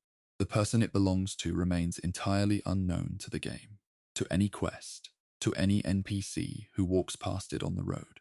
Inside Markarth, the ancient Dwemer city that the Reach folk reclaimed briefly before Imperial forces retook it, there is a home in the residential section that belongs to a named Reachman with no associated quest. The character exists in the game's NPC roster, with a full name, a daily schedule, and an inventory that goes well beyond what a background character typically carries. Most unnamed or quest-relevant NPCs carry a handful of common items: a bit of gold, a weapon appropriate to their apparent profession, basic food. This character's inventory contains objects that suggest a specific life rather than a generic one.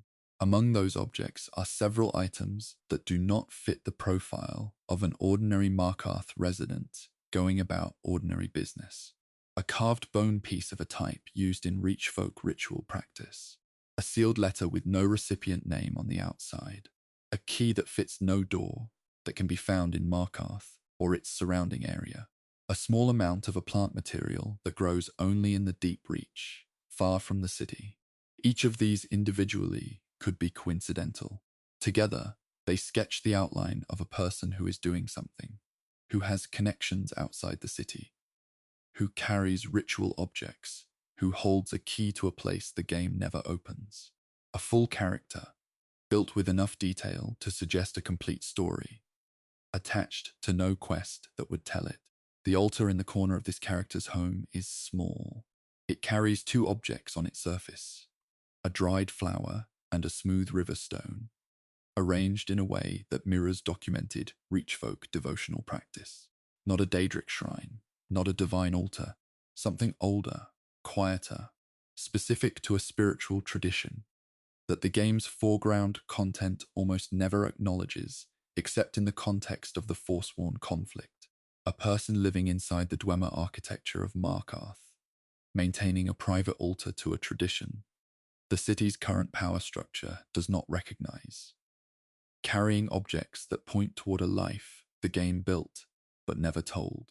There is a book in Skyrim that was written from the perspective of a Forsworn elder. This is unusual on its own. The books in Skyrim that address the Forsworn situation are almost exclusively written from outside perspectives. Imperial accounts, Nordic histories, political analyses of the Reach conflict that treat the Reachfolk as a subject rather than a source. They describe the Forsworn. They do not speak as them. This book does something different. Its narrator is elderly, female, and writing from within a Forsworn camp, about events she has witnessed across a long life in the Reach. The tone is neither defensive nor aggressive. It is tired in the specific way that people are tired when they have been explaining something for a very long time to people who are not listening. It describes the land the way someone describes a place they have loved for decades, with precise attention to detail, with knowledge of specific plants and water sources and seasonal changes, with a familiarity that takes generations to build. The book exists in only one location in the entire game. It is not in a library. It is not in a named Forsworn stronghold with a quest attached. It sits in a single chest in a specific location in the Reach, a location that no quest directs players toward, that no NPC mentions, that requires deliberate off-path exploration to find. One copy. No duplicates anywhere in the game world. A perspective that appears nowhere else in Skyrim's written record, placed in a single chest in a location that most players never visit. The writing is simple. The elder describes watching younger members of her community make decisions she disagrees with, describes the geography of the Reach in a season she will not see again, describes a few people she has known by name who are gone now. It ends without resolution, not dramatically, not with any final statement. It simply stops, the way writing stops when the writer has said what needed saying, and does not feel the need to conclude.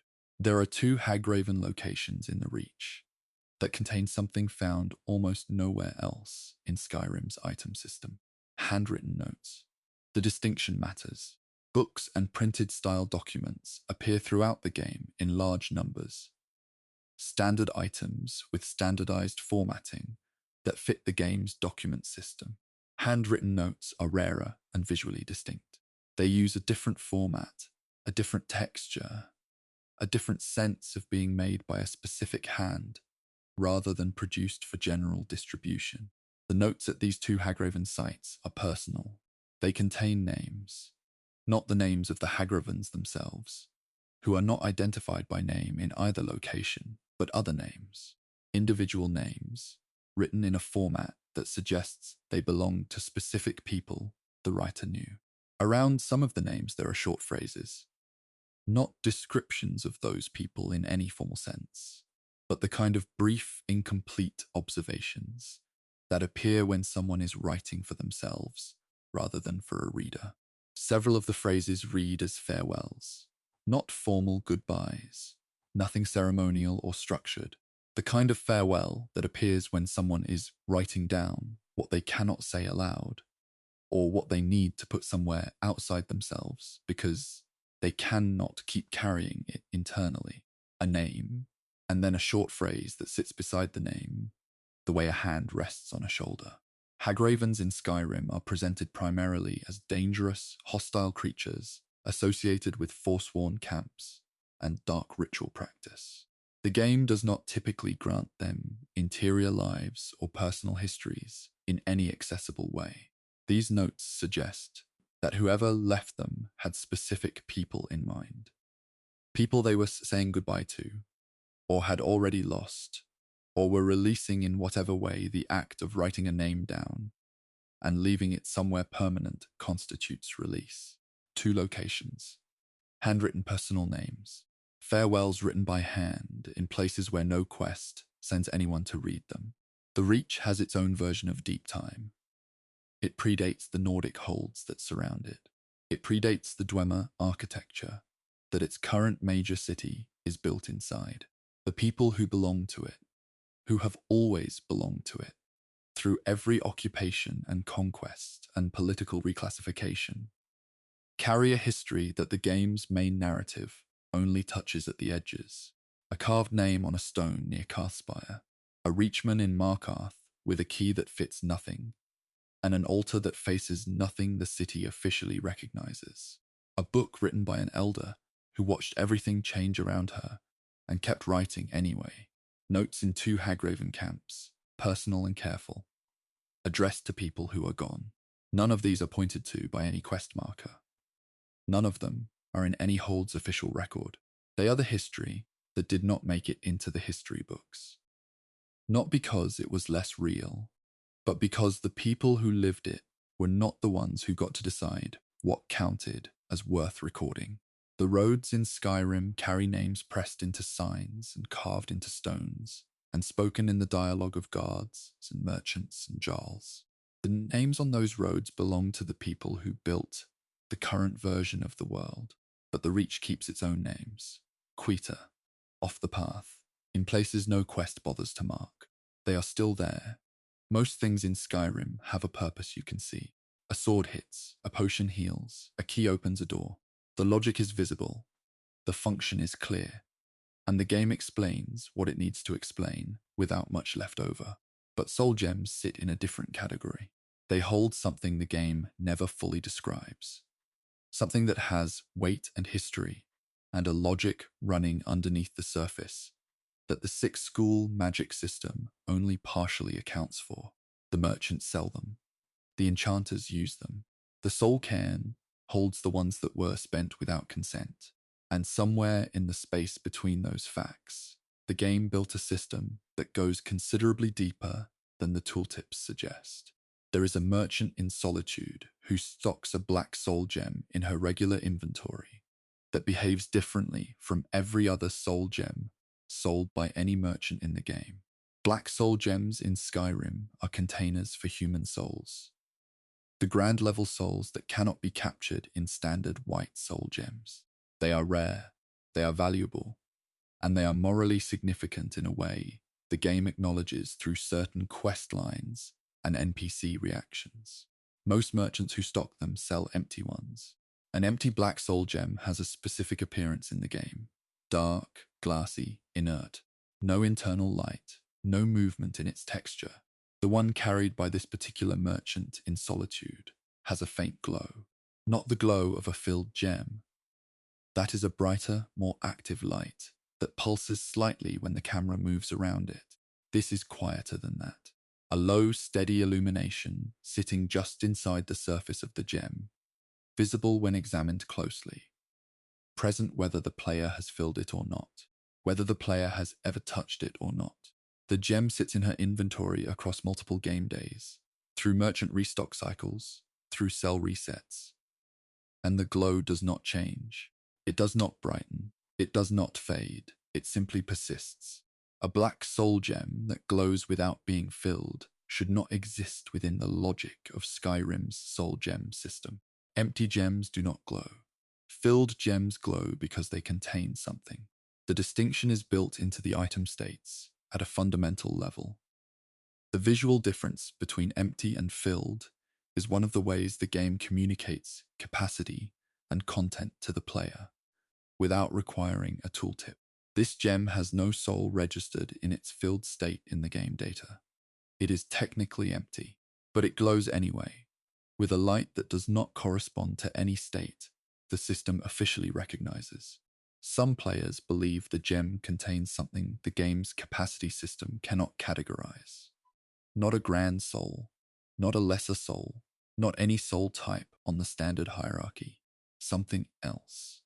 Something that produces light without fitting the framework built to measure it. The merchant sells it at standard black soul gem price. She has no special dialogue about it. The glow is never acknowledged by any NPC or any text in the game. In the original audio files created during Skyrim's development, the Soul Gem sound set contains a track that was disabled before the game shipped. Soul gems in Skyrim produce sounds when interacted with, a crystalline resonance when picked up, a deeper tone when filled, a specific release sound when the soul inside is consumed during enchanting. These sounds are part of the game's ambient audio design, and most players register them without consciously noting them. The disabled track sits in the audio folder alongside the active sounds. It was built as part of the same set, same format, same file structure, same integration into the Soul Gem sound system. It was not deleted during development. It was switched off. The difference matters because deleted content disappears and cannot be examined, while disabled content stays in place and can be listened to by anyone who knows where to find it. The track is a breathing sound, slow, quiet, irregular, in the specific way that breathing is irregular when someone is very still rather than active, not the breath of exertion, not the breath of fear, the breath of something resting, present and continuing, but not doing anything in particular, except persisting. A soul gem was going to produce a breathing sound when interacted with. At some point in Skyrim's development, that decision was made, the sound was built and integrated, and then something changed, and the track was silenced before any player could hear it in normal gameplay. The breathing is still in the files, still slow, still irregular in that particular resting way. Whatever reason it was disabled, the sound itself captures something about what a soul gem contains that the visual design and the tooltip text do not. The sense that what is inside is not an object or a resource, but something that was at some point alive, in a way that involved breathing. There is a loading screen that was removed from the final release of Skyrim that described the hierarchy of souls in 5 short sentences. Loading screens in the shipped game touch on soul gems in a general way, explaining their function, noting the difference between black and white gems, occasionally referencing the soul cairn. None of the active loading screens describe the hierarchy itself, the structure that determines which souls are grand and which are lesser, and where human souls sit relative to animal souls, and why the distinction matters in terms of enchanting power. The removed loading screen did describe it. Players who examined the game files found the text intact, complete, formatted correctly, ready to display.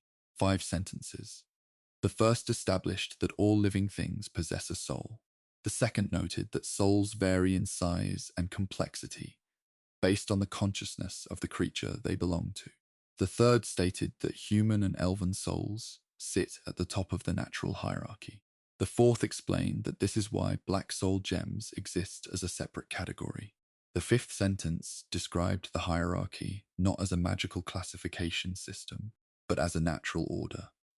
The word used was natural, not magical, not arbitrary, as if the ranking of souls, by the complexity of the consciousness they arise from, is simply a property of how souls work rather than a convention imposed on them. That fifth sentence is the one worth sitting with. Natural order, not a system built by enchanters for practical purposes, a property of existence that the enchanting system maps onto rather than creates. The hierarchy was there before anyone learned to exploit it. The black soul gem does not make human souls grand level. It simply acknowledges that they already were. The loading screen was removed. The hierarchy it described remains in effect throughout the entire game. The reasoning behind it, laid out in 5 sentences, stays in the files. Present, complete, and never displayed to any player who did not go looking for it. Among Skyrim's soul gems, there are 2 unique ones that carry a hidden filled state built into their item data. A state that cannot be emptied through any method available in normal gameplay. Unique soul gems appear in specific locations tied to specific quests or characters. Most behave like standard soul gems with different visual designs. These 2 are different at the data level. Their filled state is not the result of a soul being captured into them during gameplay. It is written into their base item definition. They were created already containing something, and nothing the player can do within the game's normal systems removes that content. The enchanting table does not register them as fillable because they are not empty. Using them in the standard enchanting process does not consume their contents. The process completes, but the gem remains in its filled state, afterward unchanged. As if what it contains is not the kind of thing the enchanting system knows how to use. No quest explains either gem, no NPC references them. They exist in their respective locations, carrying content that the game cannot process and cannot remove, waiting to be found by players who examine their item data carefully enough to notice that something is inside them that should not be. What the 2 gems contain is not labeled. The filled state is registered, but the soul type field is either blank or carries a tag that does not correspond to any soul category in the game's hierarchy. Something is in them. The system acknowledges that something is there, but it cannot identify it, cannot use it, and cannot empty it. 2 soul gems holding something the game built no language to describe, sitting in their locations full of something nameless, not going anywhere. The soul cairn is the plane of existence where souls go when they are trapped in soul gems, and then spent during enchanting. It is a Daedric realm, not belonging to any of the named princes, operating under the authority of the Ideal Masters, a group of entities whose nature the game describes only in fragments. Players visit it during the Dawnguard questline and can explore it with reasonable freedom once inside. The architecture of the soul cairn is built around tall, dark structures, spires and walls, and floating platforms arranged in a landscape that has no natural horizon and no visible sky in the conventional sense. Most players experience it as an atmospheric backdrop to the questline objectives. Players who have mapped the geometry carefully have found something in the spatial arrangement of the structures that the questline never points to. The structures are not randomly placed. The major architectural elements of the soul cairn, the large spires, the central platforms, the arrangement of the containment structures where trapped souls wander, follow a spatial logic that resembles a filing system more than a landscape. The spires are grouped. Within each group, the heights vary in a consistent pattern. The distances between groups follow a ratio that repeats across the entire mapped area of the realm. A filing system built at architectural scale, in a plane of existence designed to hold souls that have been separated from their bodies through magical transaction. The Ideal Masters built the soul cairn to contain what they collect. The geometry of the realm, the heights and groupings and ratios pressed into its architecture, encodes something about how that collection is organized, not randomly stored, not piled together, arranged according to a logic that the structures themselves express, silently, in the spacing between things and the relative heights of what was built to last forever. The souls wander through it. The geometry holds its pattern around them.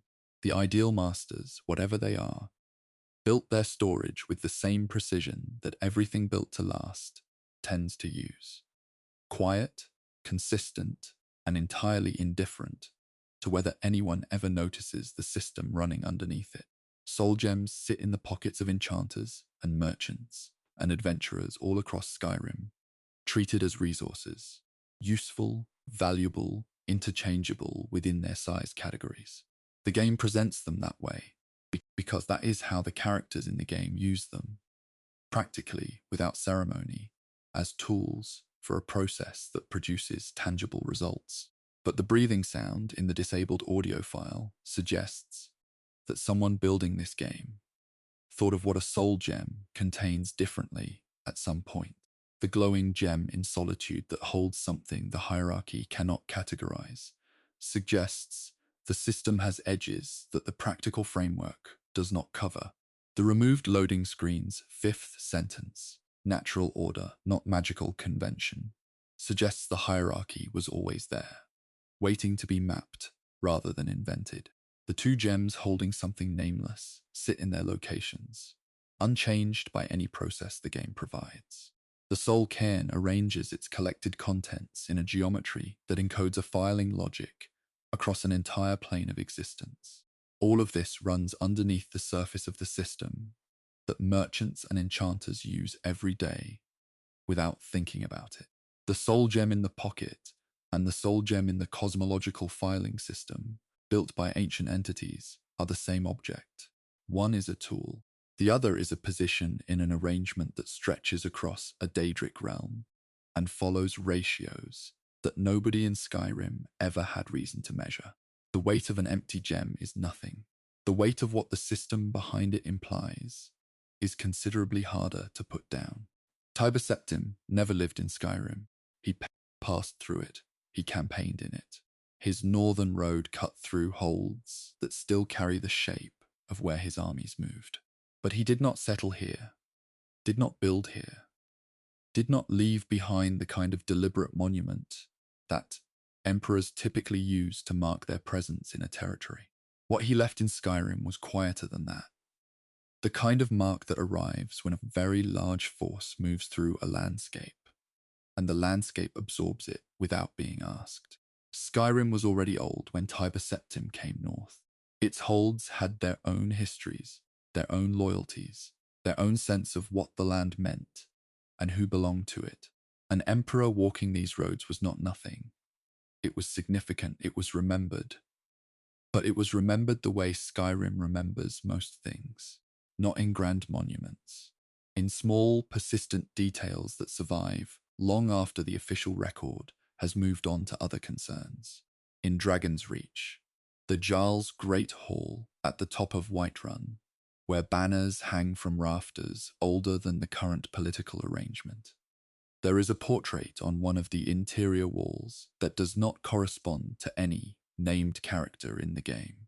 Portraits in Skyrim's great halls typically depict either the current ruling family or ancestors of obvious political significance to the hold. They serve a decorative and contextual function. They tell the player something about who this hall belongs to and who it has belonged to in the past.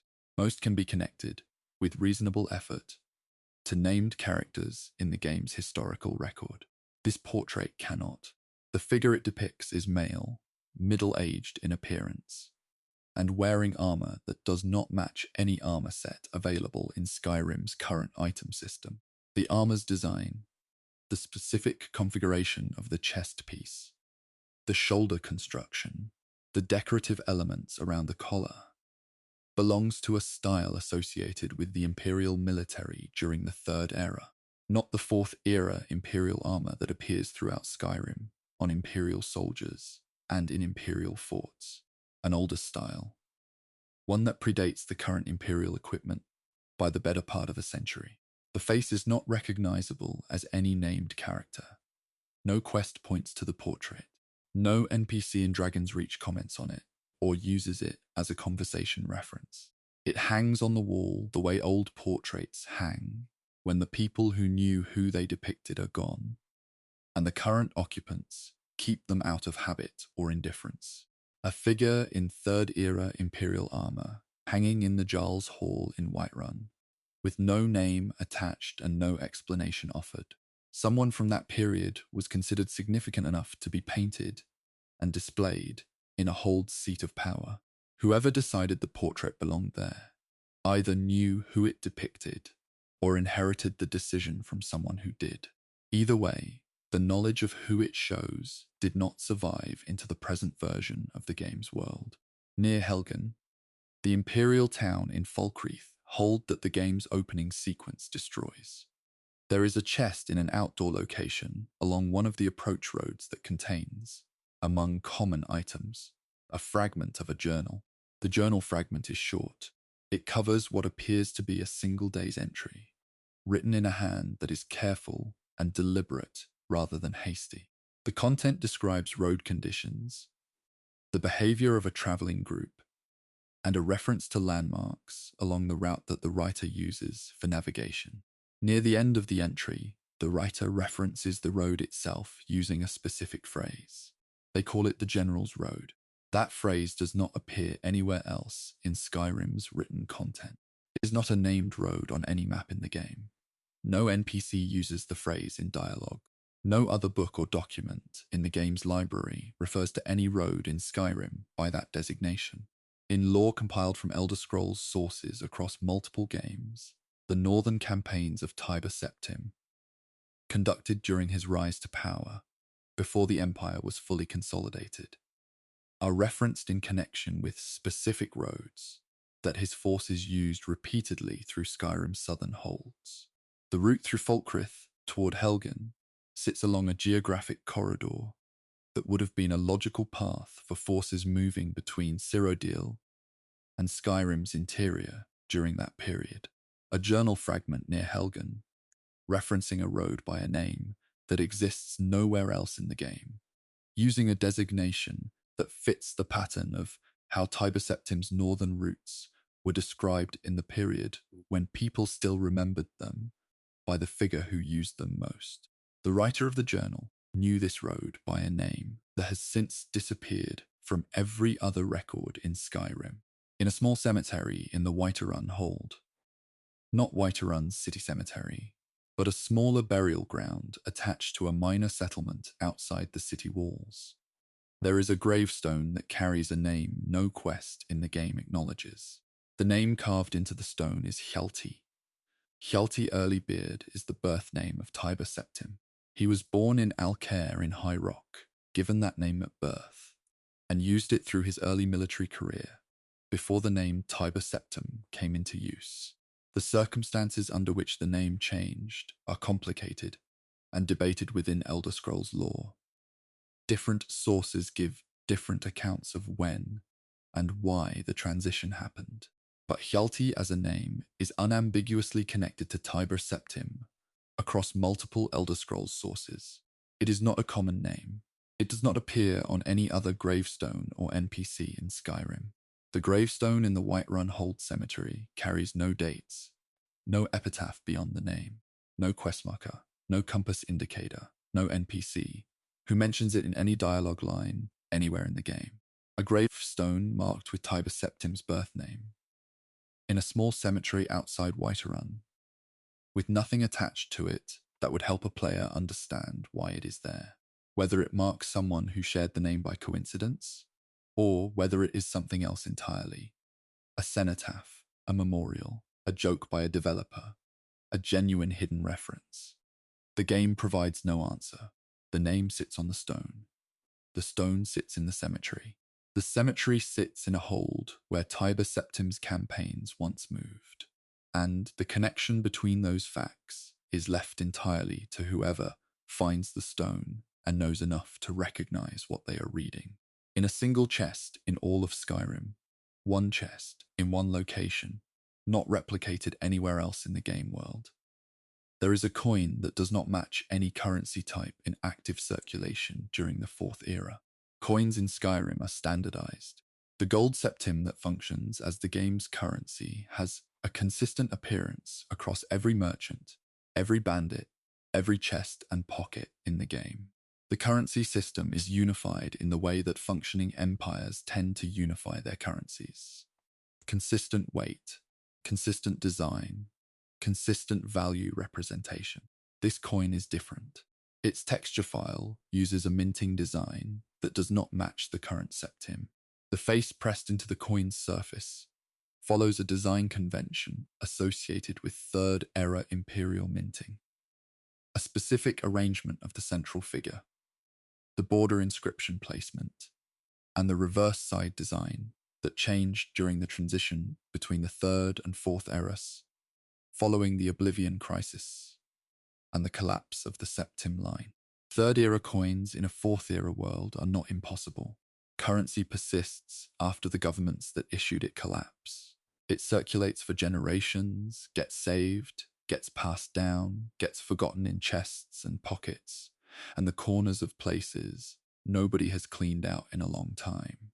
A single coin from the third era, sitting in a chest in Skyrim, is entirely consistent with how physical currency actually behaves across political transitions. What makes this coin notable is that it is the only one. Not a handful of old coins in a merchant's stock, not a collection suggesting deliberate preservation. One coin, alone, in one chest. Found by players who check every container carefully and know enough about Imperial minting history to recognize what they are holding. In the Riverwood Trader, the general goods shop in the small settlement of Riverwood, one of the first named locations most players visit in the game. The innkeeper at the Sleeping Giant Inn nearby occasionally offers a rumor during casual conversation that does not connect to any quest. Inn rumors in Skyrim function as ambient lore delivery, short pieces of information or gossip that NPCs pass along when asked about local news or recent events. Most rumors point toward quests, toward named locations, toward things the game wants the player to investigate. They are designed to direct attention rather than simply to exist. This particular rumor does not direct attention anywhere.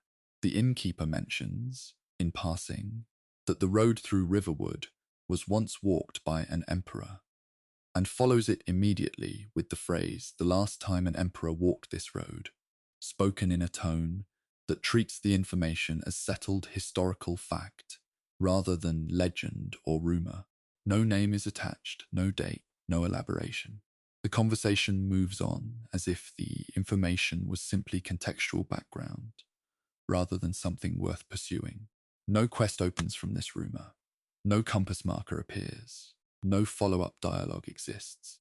The innkeeper says it once, in the rotation of ambient remarks she offers, and then it cycles back into the general pool of things she might mention on any given day. An emperor walked the road through Riverwood. The innkeeper in Riverwood knows this, and treats it as ordinary local history. The game built the detail into her dialogue, and then attached nothing to it. No destination, no discovery, no reward for the player who hears it and thinks to follow up. The road through Riverwood runs toward Helgen in one direction, toward Whiterun in the other, toward a cemetery with a stone marked Hjalti, and a chest on the approach road with a journal fragment that calls this path the General's Road, and a portrait in Dragon's Reach wearing armor from the right century, with no name attached to the face. The rumor connects to all of it, and none of it simultaneously. The emperor who walked this road left enough marks to suggest he was here, not enough to confirm anything. Just enough to make the road feel older than it looks. Tiber Septim became a god. That is the official version. Talos, the ninth divine, the man who ascended. The religious and political argument around that ascension runs through Skyrim's entire civil conflict. But before he was a god, before he was an emperor, he was Hjalti, a person who walked roads and ran campaigns and moved through a landscape that absorbed his passage the way it absorbs everything, without ceremony, without full record, with just enough trace left over to suggest the shape of what was there. A portrait without a name, a journal's phrase for a road, a gravestone with his birth name and nothing else, a coin from the century he made, a rumor in an inn that treats his passing as local history too ordinary to explain. He never lived in Skyrim, but the land kept pieces of him anyway. The way old ground keeps pieces of everything that moved across it, long enough to leave a mark. The emperor nobody buried here is still present in the small things, still walking, in a way, the road the innkeeper remembers. still shelty on a stone known as a cemetery where no quest sends anyone to look. The College of Winterhold stands at the edge of the world. Literally, it sits on a promontory above the Sea of Ghosts, in the northeastern corner of Skyrim. Half of the town it once served already fallen into the water, connected to what remains of Winterhold by a narrow bridge that feels like it was designed to make a rival feel like a commitment. The college is old. It predates the current political arrangement of Skyrim by a considerable margin. It predates, in its own way, the standardized structure of magical education that it currently represents. But the college was not the first organized magical presence in Skyrim. Before it took its current form, before it adopted the name and the curriculum and the internal hierarchy that the game's questline introduces players to, there was something else, an earlier organization with an earlier framework, one that operated across all of Tamriel rather than from a single tower above a frozen sea. The Mages Guild existed before the college, and in Skyrim, if you know where to look, it left things behind. Winterhold, the town is mostly gone. The Great Collapse, an event that sent most of the city sliding into the sea generations before the game's present, left behind a handful of buildings and a population small enough to fit in a single inn. The relationship between the surviving townspeople and the college above them is cold in the specific way that relationships become cold when one party believes the other caused a catastrophe and the other party denies responsibility. The town and the college exist in the same location and largely ignore each other. In the ruined section of Winterhold, the parts of the town that survived the collapse but were abandoned rather than actively maintained, there is a locked room in a partially standing structure that no quest directs players toward. The room's contents are not dramatic. No unique enemy guards it. No significant treasure sits inside. What it contains is furniture, the kind of functional, institutional furniture that appears in workspaces rather than homes. A writing desk, 2 chairs of a design slightly different from the chairs found in the college above, a shelf with empty brackets where books once sat, and on the floor near the desk, a ledger that has been partially burned.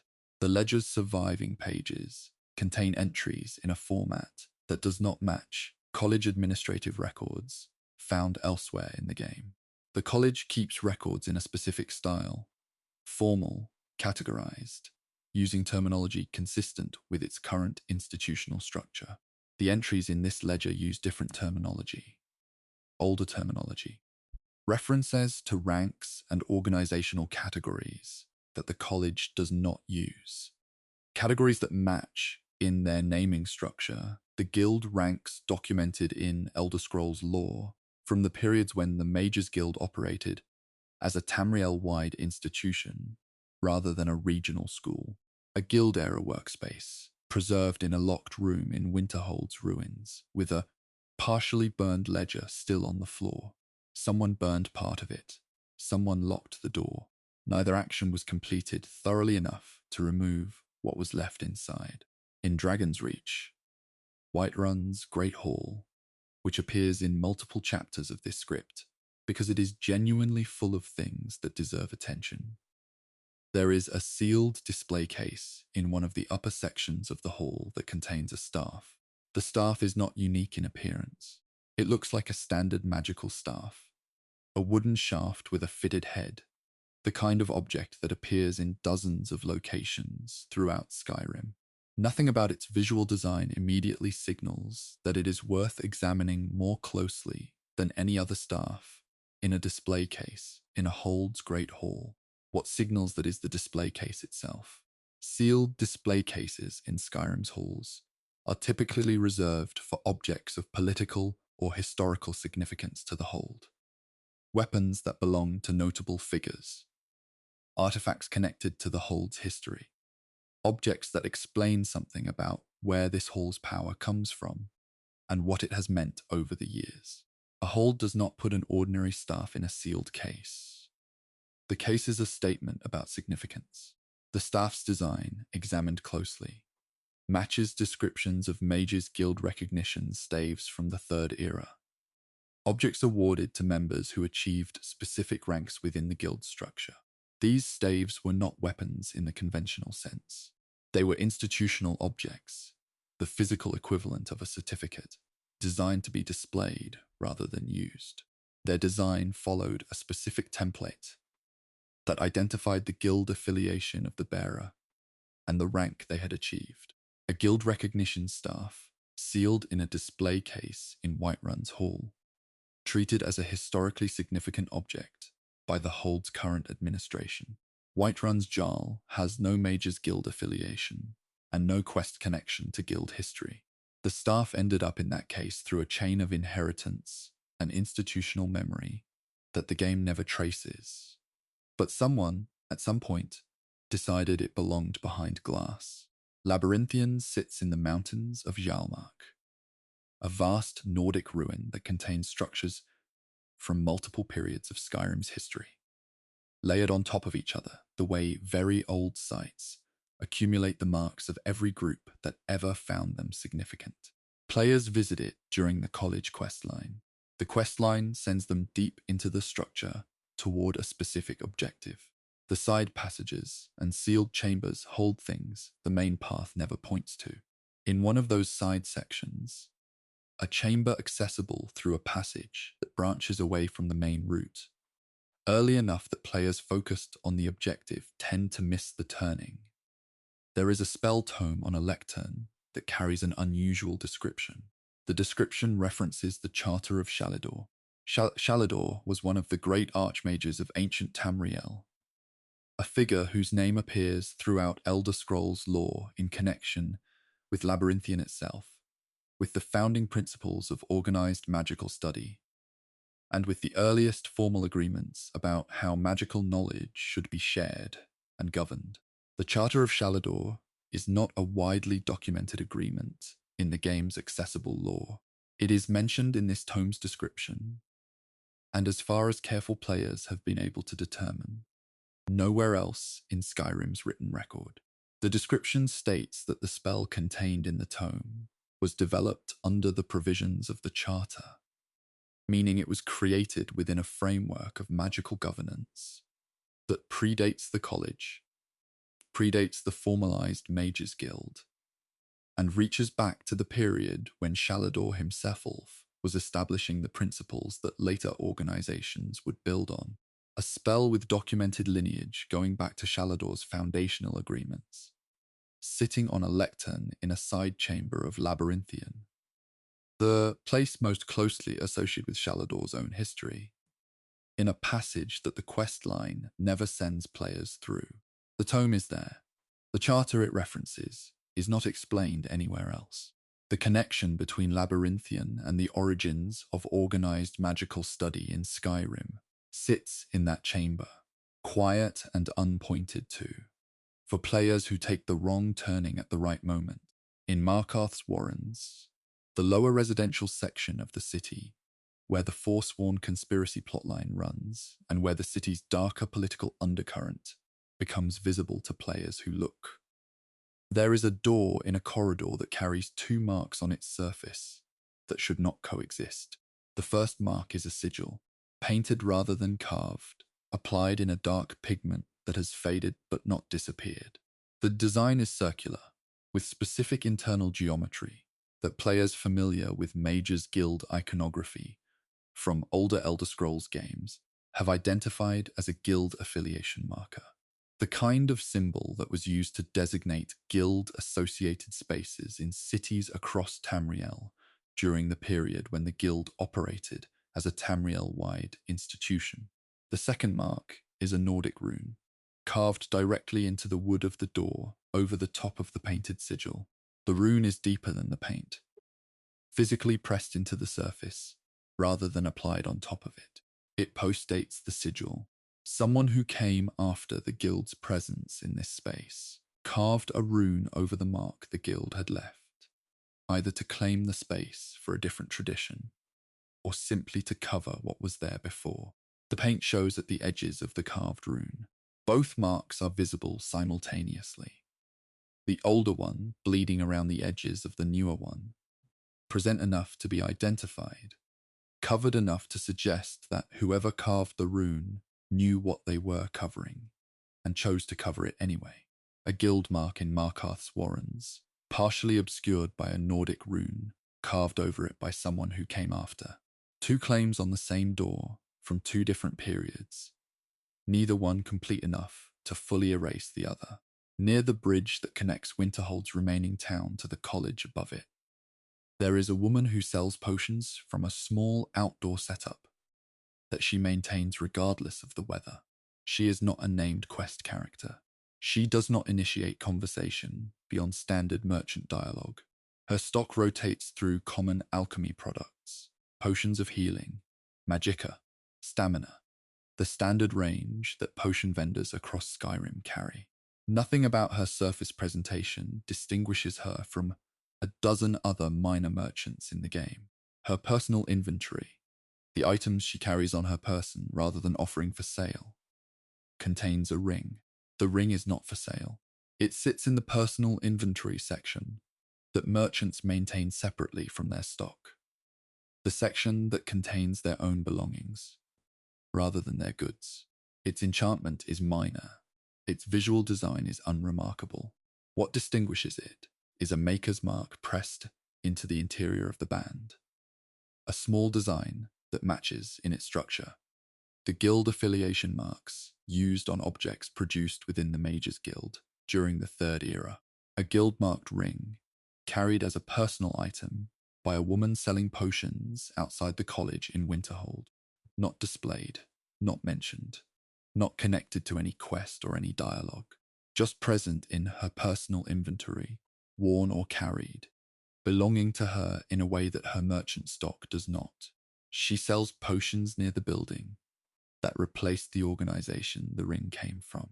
Whether she knows what the mark means, whether she inherited the ring without knowing its origin, whether she is the last thread of a connection that used to be much larger.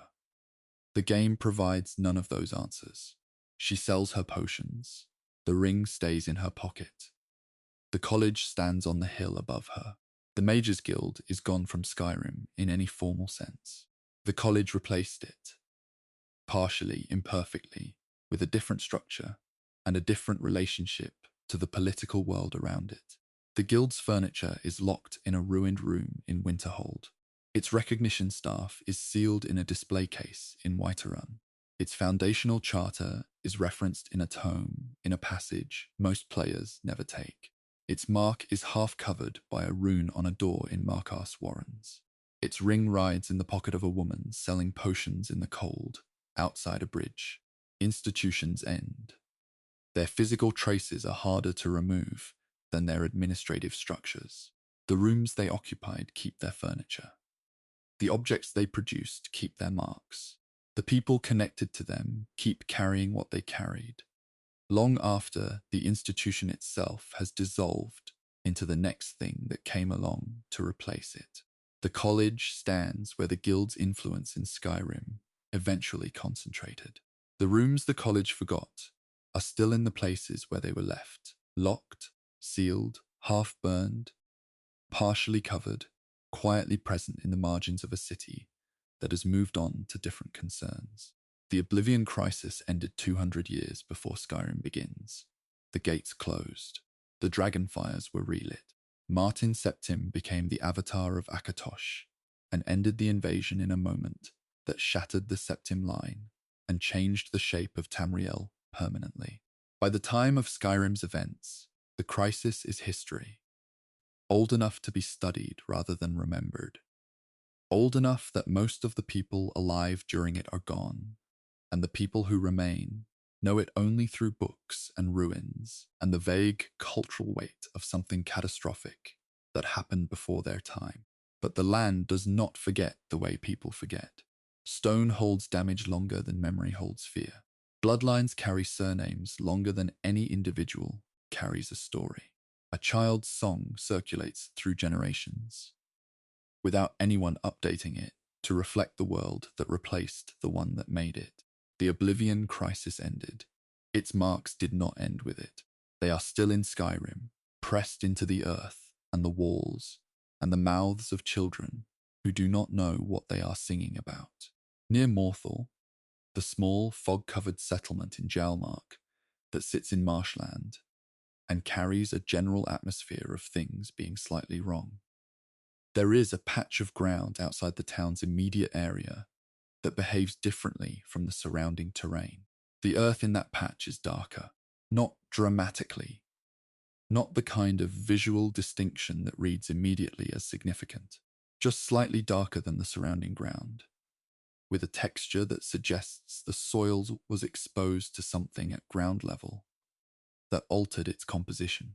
The discoloration follows a roughly circular pattern, not perfectly circular, irregular at the edges in the way that burn patterns are irregular, rather than the way deliberate constructions are irregular. The dimensions of that circle match, within a reasonable margin, the ground footprint of an Oblivion gate, as it appears in the landscape of Oblivion. Oblivion gates in the previous game left scorch patterns when they opened. The ground beneath and immediately around the gate was altered by the energy of the portal's presence. Those patterns were visible in the landscape of Cyrodiil during the crisis. If a gate opened in the same location in Skyrim during those events, and if the game's terrain system retained the altered ground texture when Skyrim was built over the same geographic data, the circle near Morthal would be exactly what it looks like. No quest acknowledges it. No NPC in Morthal references a gate opening near the town, though the town's general atmosphere of unease sits comfortably alongside such a history. The darker circle is simply there, the right size, the right shape, the right kind of irregular that burn patterns make, rather than constructed patterns. Among Skyrim's named NPCs, there are two characters in different cities who share a surname that does not appear anywhere else in the game's NPC roster. Shared surnames in Skyrim carry social meaning. They indicate family connections, regional origins, or cultural affiliations. A surname that appears on only two characters in the entire game, in two different cities with no apparent connection to each other, is unusual enough to invite examination. The surname in question does not match any Nordic naming convention. It does not follow the patronymic structure that many Skyrim NPCs use, nor does it match any of the clan or family names associated with Skyrim's holds. Its structure is closer to imperial naming conventions, specifically to a naming pattern associated with families from central Cyrodiil. Players who have compiled refugee and survivor records from Oblivion's in-game documents, the lists of displaced persons, the records of families who fled Cyrodiil during the crisis, found the surname in those lists. A family with that name appears in Oblivion's documentation of the crisis period as having survived the initial invasion and moved north. Two people in Skyrim carrying a surname that appears in Oblivion's refugee records. No quest connects them. They do not know each other in any dialogue. They live their Skyrim lives in different holds, carrying the family name of P who walked north through a world that was ending and kept walking until they found somewhere that was not on fire. The crisis ended. The family continued. Their descendants are still in Skyrim, still carrying the name, with no NPC in the game aware of what it originally marked. On Solstheim, the island off the northeastern coast of Skyrim, accessible through the Dragonborn DLC, there is a chest in a specific location that contains a book found nowhere else in the game. The book is titled After the Red Year. The Red Year refers to the eruption of Red Mountain in Morrowind, a catastrophic volcanic event that occurred shortly after the Oblivion Crisis and displaced a large proportion of Morrowind's population, many of whom ended up on Solstheim. The book's title suggests a document written in the aftermath of that eruption, from the perspective of someone living through its consequences. What makes the book unusual is its content. Within the same short document, within the same paragraph near the book's opening, it references both the Red Year and the Oblivion Crisis as connected events. not as separate catastrophes that happen to occur in the same general period, but as two expressions of the same underlying instability. The passage suggests that the crisis weakened something in the structure of the world, and that Red Mountain's eruption followed as a consequence of that weakening, rather than as an independent geological event. This is not a theory the game's foreground content endorses or explains. The connection between the crisis and Red Mountain is not drawn in any other book, any NPC dialogue, or any questline in Skyrim or Dragonborn. It exists in one paragraph, in one book, in one chest on an island, written by an unnamed author who apparently believed the two events were part of the same unraveling. One copy, one location, a connection made nowhere else in the game's accessible record.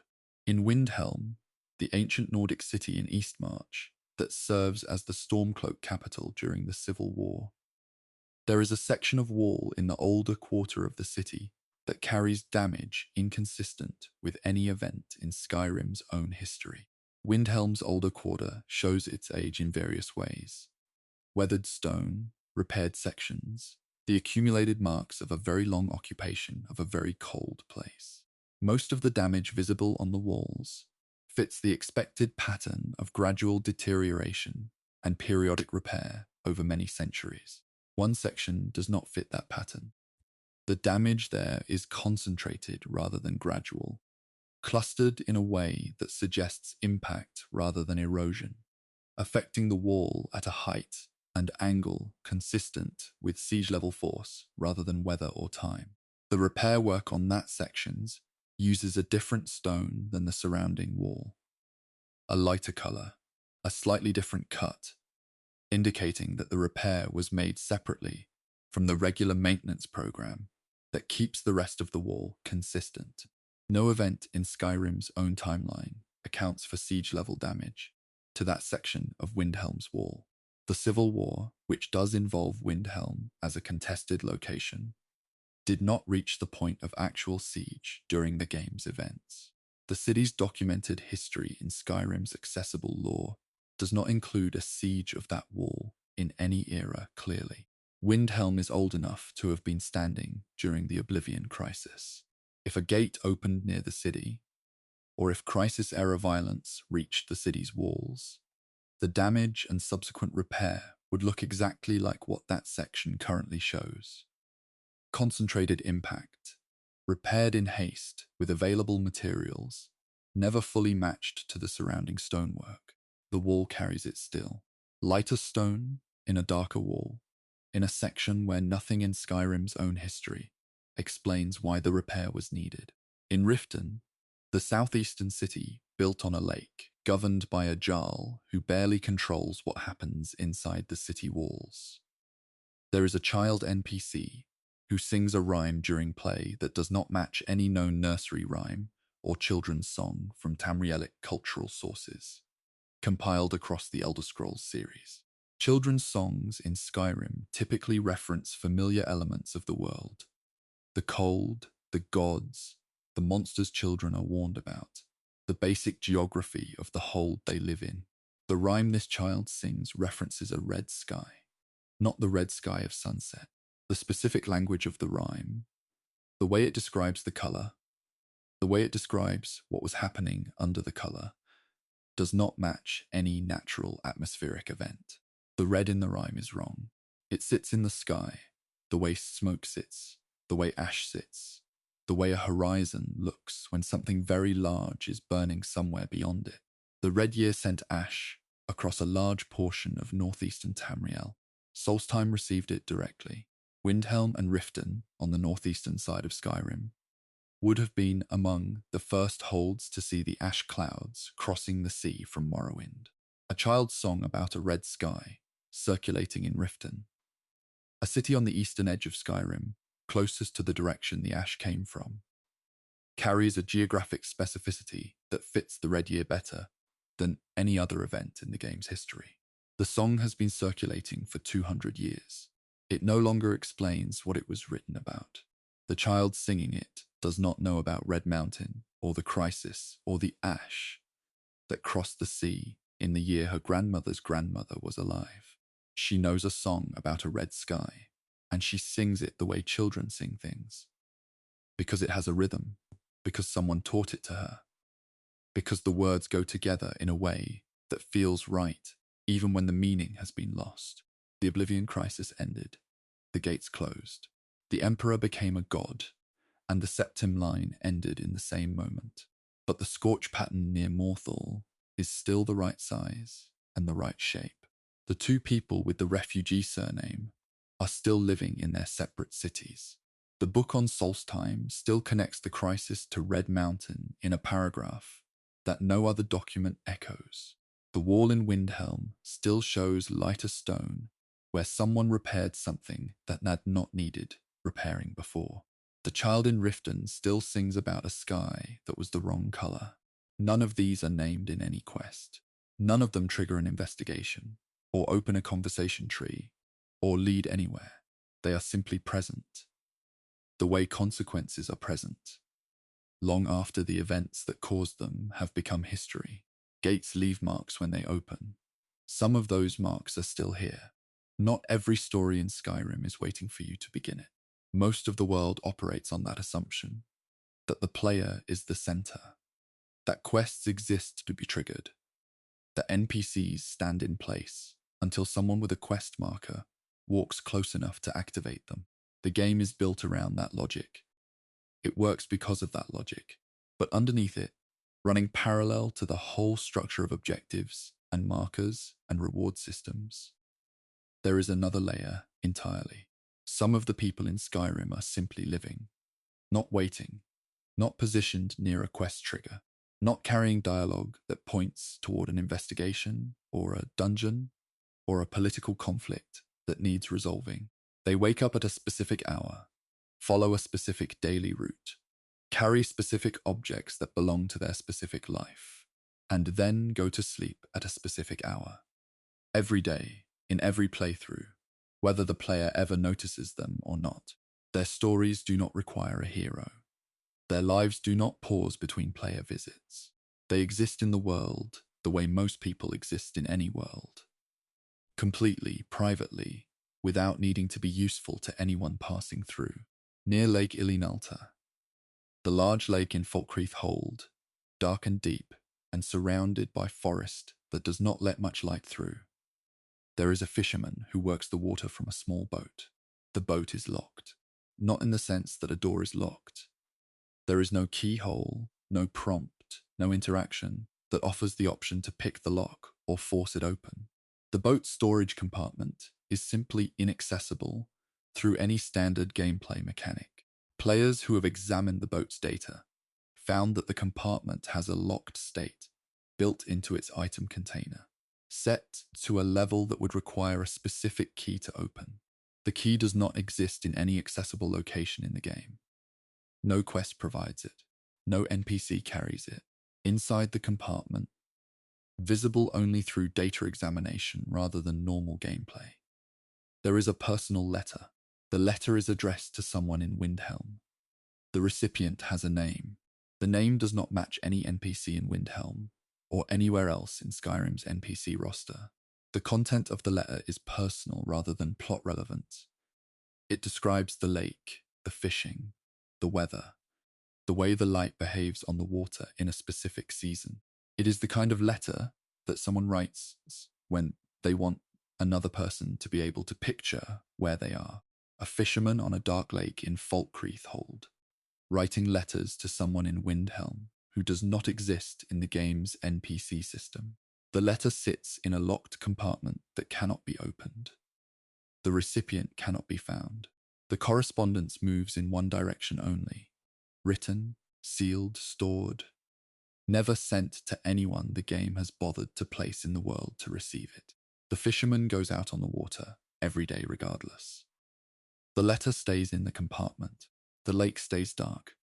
In Whiterun, the central hold city that most players spend more time in than any other location in the game, there is a guard who follows a standard patrol route through the city during the day and sleeps in the barracks at night with every other off-duty guard.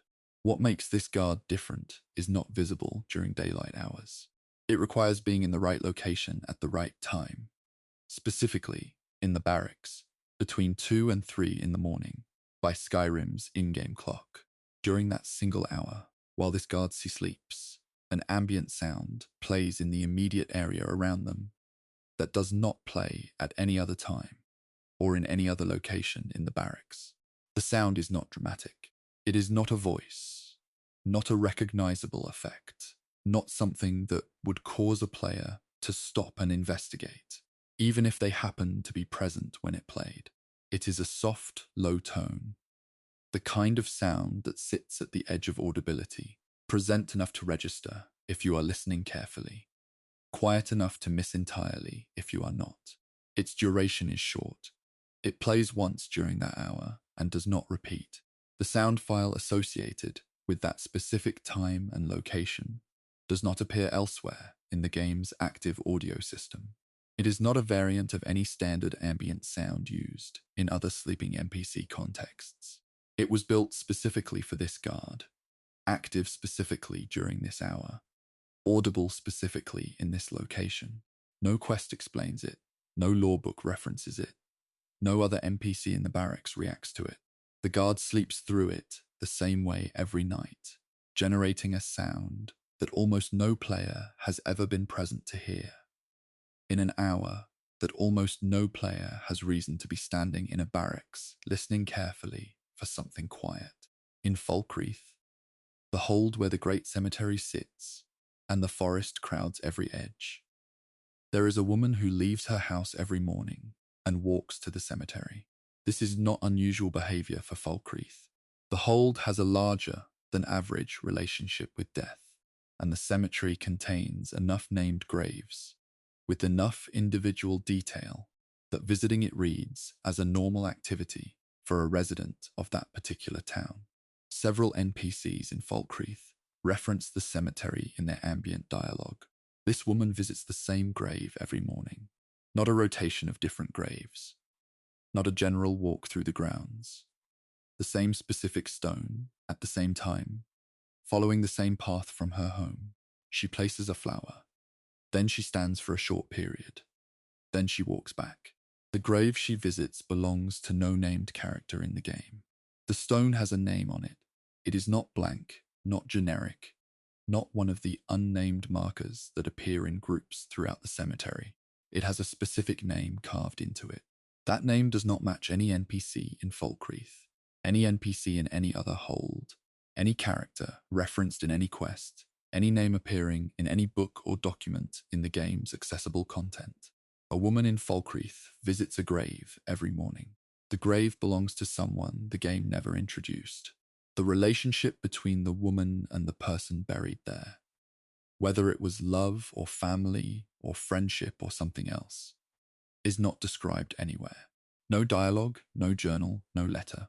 Just the daily walk, the flower placed, the brief standing, the walk back. Whatever that grave means to her, the game built the behavior and provided no explanation. The morning visit continues in every playthrough. For every player who has ever been in Falkreath between the right hours, whether anyone watches or not. In Honor Hall Orphanage in Riften, the building where Skyrim's orphaned children live under the supervision of a woman, most players encounter through a Dark Brotherhood quest. There is a child who carries a key. The key is in the personal inventory section that cannot be pickpocketed without the relevant skill and a successful attempt. It is not a quest item.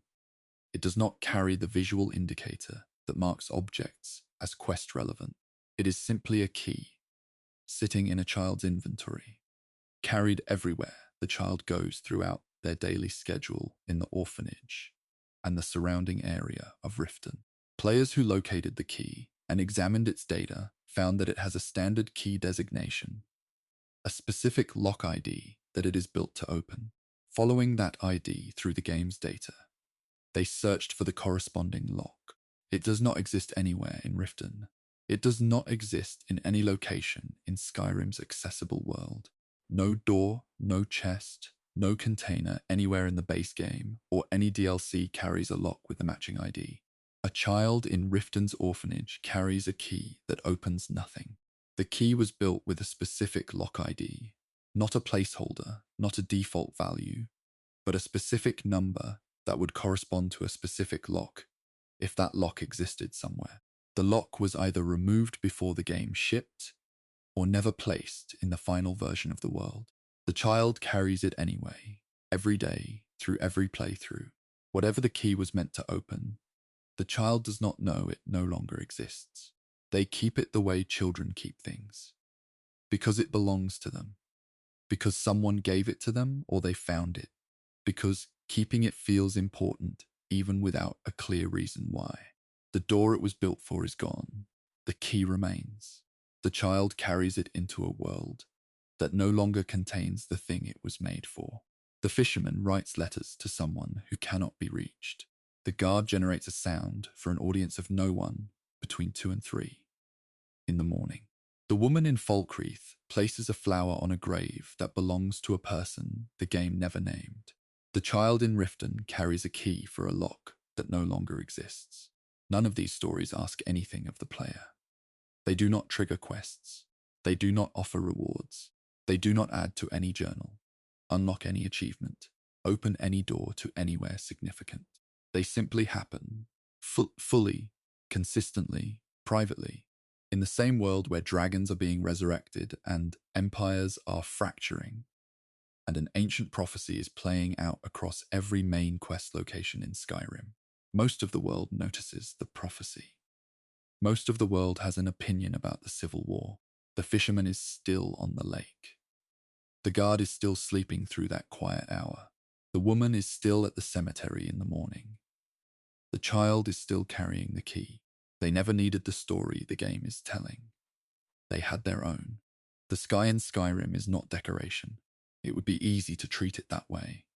The auroras are beautiful. The starfields are dense and carefully rendered. The moon phases cycle with enough visual detail that players who stop to look up tend to find the view worth the pause. But beauty in game design is rarely accidental, and in a world as deliberately built as Tamriel, the sky carries information that the ground-level content does not always repeat. The Daedric princes exist outside of mortal time. The planes of existence extend beyond what any map can show. The cosmological framework that Elder Scrolls lore has built across decades of games reaches further than any single title fully explains. Some of what it reaches toward is encoded in Skyrim's sky. In the positions of stars, the colors of light, the behavior of moons, the diagrams that appear on loading screens that most players dismiss before reading them carefully. The sky in Skyrim was trying to say something. It has been saying it in every playthrough, to every player who looked up, mostly without being heard. From most locations in Skyrim, the starfield overhead displays a consistent configuration. The 13 constellations that form the basis of the game's standing stone system, surrounded by the general star density of a clear northern sky.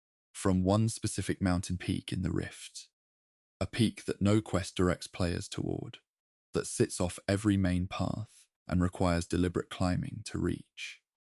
The starfield displays differently. A grouping of stars visible from that peak does not match any of the 13 constellations. The configuration, the number of stars in the grouping, their relative positions, the shape they form when connected, does not appear in any standing stone description, any lore book about the constellation system, or any NPC dialogue about the sky or navigation. It is not a known constellation. It is not a variant of a known constellation. It is a distinct grouping that exists only in the sky visible from that specific elevation and location. Players who data mined the star chart underlying Skyrim's celestial system found the grouping present in the chart data. Labeled, positioned deliberately, placed with the same intentionality as every other star in the game's sky. It has a designation in the data. The designation does not match any constellation name in the accessible lore. A named, deliberately placed star grouping that appears in the sky only from one specific mountain peak in the rift, using a name that the game never displays to players through any accessible content. The sky holds it in place every night. The mountain holds the angle needed to see it. The game keeps both conditions in place, without ever mentioning that the combination produces something worth finding. The aurora borealis in Skyrim shifts color across the game's calendar in a pattern that players tracking it carefully have found difficult to explain through purely aesthetic design decisions. The aurora appears regularly in Skyrim's night sky, most prominently in the northern holds. Its color varies: greens, blues, occasional warmer tones at the edges. Most players experience this variation as atmospheric rather than systematic. The colors change because they change, because variety in a night sky is visually preferable to a single fixed color, because the aurora in real northern latitudes behaves with similar variation. But players who logged the color shifts against the in-game calendar found a pattern. Certain colors appear with elevated intensity on specific calendar dates. Those dates, cross-referenced against lore calendars compiled from Elder Scrolls sources across multiple games, align with feast days and observance dates associated with specific Daedric princes. The alignment is not perfect for every prince or every date, but it is consistent enough across multiple occurrences that the probability of coincidence decreases significantly with each additional match. The sky brightens in specific colors on the nights that specific princes are traditionally observed. The sky above a land that has no official Daedric calendar, no public feast day observances, no named cult activity that would explain why the aurora would respond to those dates. The Daedric princes exist outside of mortal time. Their observance dates in the mortal calendar are the points where mortal time and Daedric presence most closely align. If the sky responds to that alignment, if the aurora brightens in colors associated with specific princes on the nights when their presence is closest, then the sky is keeping a calendar that no NPC in Skyrim openly acknowledges. Skyrim's two moons, Massa and Secunda, cycle through their phases on a schedule that players have measured carefully against the game's internal calendar. The measurement produces a number that does not fit. The moon cycle length, expressed in in-game days, does not divide evenly into the game's calendar structure. It does not align with the month length. It does not align with any recognizable astronomical period that the game's calendar would suggest. The moons complete their cycles on a schedule that runs slightly out of phase with the mortal calendar at all times. Never fully aligned, never fully out of alignment, always slightly offset in a way that compounds over time rather than correcting itself. A moon cycle that does not fit the mortal calendar is, in Elder Scrolls cosmological terms, a moon cycle that operates according to a different temporal framework. The Daedric realms run on time that is not mortal time. The princes themselves exist beside mortal time rather than within it. If the moons answer to Daedric time rather than mortal time, if their cycles are tuned to a framework that the mortal calendar cannot evenly contain, then the offset is not an error. It is a property of what the moons actually are and what they actually answer to. The moons keep cycling, the offset keeps compounding. The mortal calendar keeps running beside them, never quite catching up, never quite falling behind enough to matter, in permanent, slight misalignment with something that operates according to rules. The calendar was not built to measure. Among the loading screens that were built during Skyrim's development, but removed before the game shipped, there is one that displays a cosmological diagram. Active loading screens in Skyrim occasionally show simple illustrations alongside their text. Weapon designs, creature silhouettes, architectural elements. This removed screen shows a diagram of concentric circles with labeled layers, a representation of the planes of existence as they are understood in Elder Scrolls cosmological theory. The mundus at the center, the layers of oblivion extending outward. Aetherius beyond. The diagram labels 7 layers between the mundus and Aetherius. Standard Elder Scrolls cosmological descriptions typically account for this general structure. The planes of oblivion as an intermediate zone between mortal reality and the divine source that magic flows from. The caption beneath the diagram references the 8th layer. Not a layer shown in the diagram. Not a layer labeled in the concentric circles. A layer mentioned only in the caption, described briefly as sitting outside the structure the diagram depicts. Not further out than Aetherius, but adjacent to the entire diagram in a way the circular structure cannot represent. The loading screen was removed. The 8th layer it references appears nowhere in Skyrim's accessible content. The diagram with its 7 labeled layers and its caption pointing to an 8th thing outside the diagram sits in the files. Complete, formatted, never displayed. Whatever the 8th layer is, the cosmological diagram built to explain the structure of existence could not contain it within the same visual system used for everything else. It required a caption rather than a label, a note rather than a position. Blackreach is underground. Its sky is not a sky. The blue glowing ceiling of Blackreach is a geological formation. Luminescent fungi and mineral deposits, creating a false sky above the vast cavern that stretches beneath multiple Dwemer ruins. Players who look up in Blackreach see light and depth, and something that functions visually as a sky, even though it is the underside of Skyrim's surface rather than open air.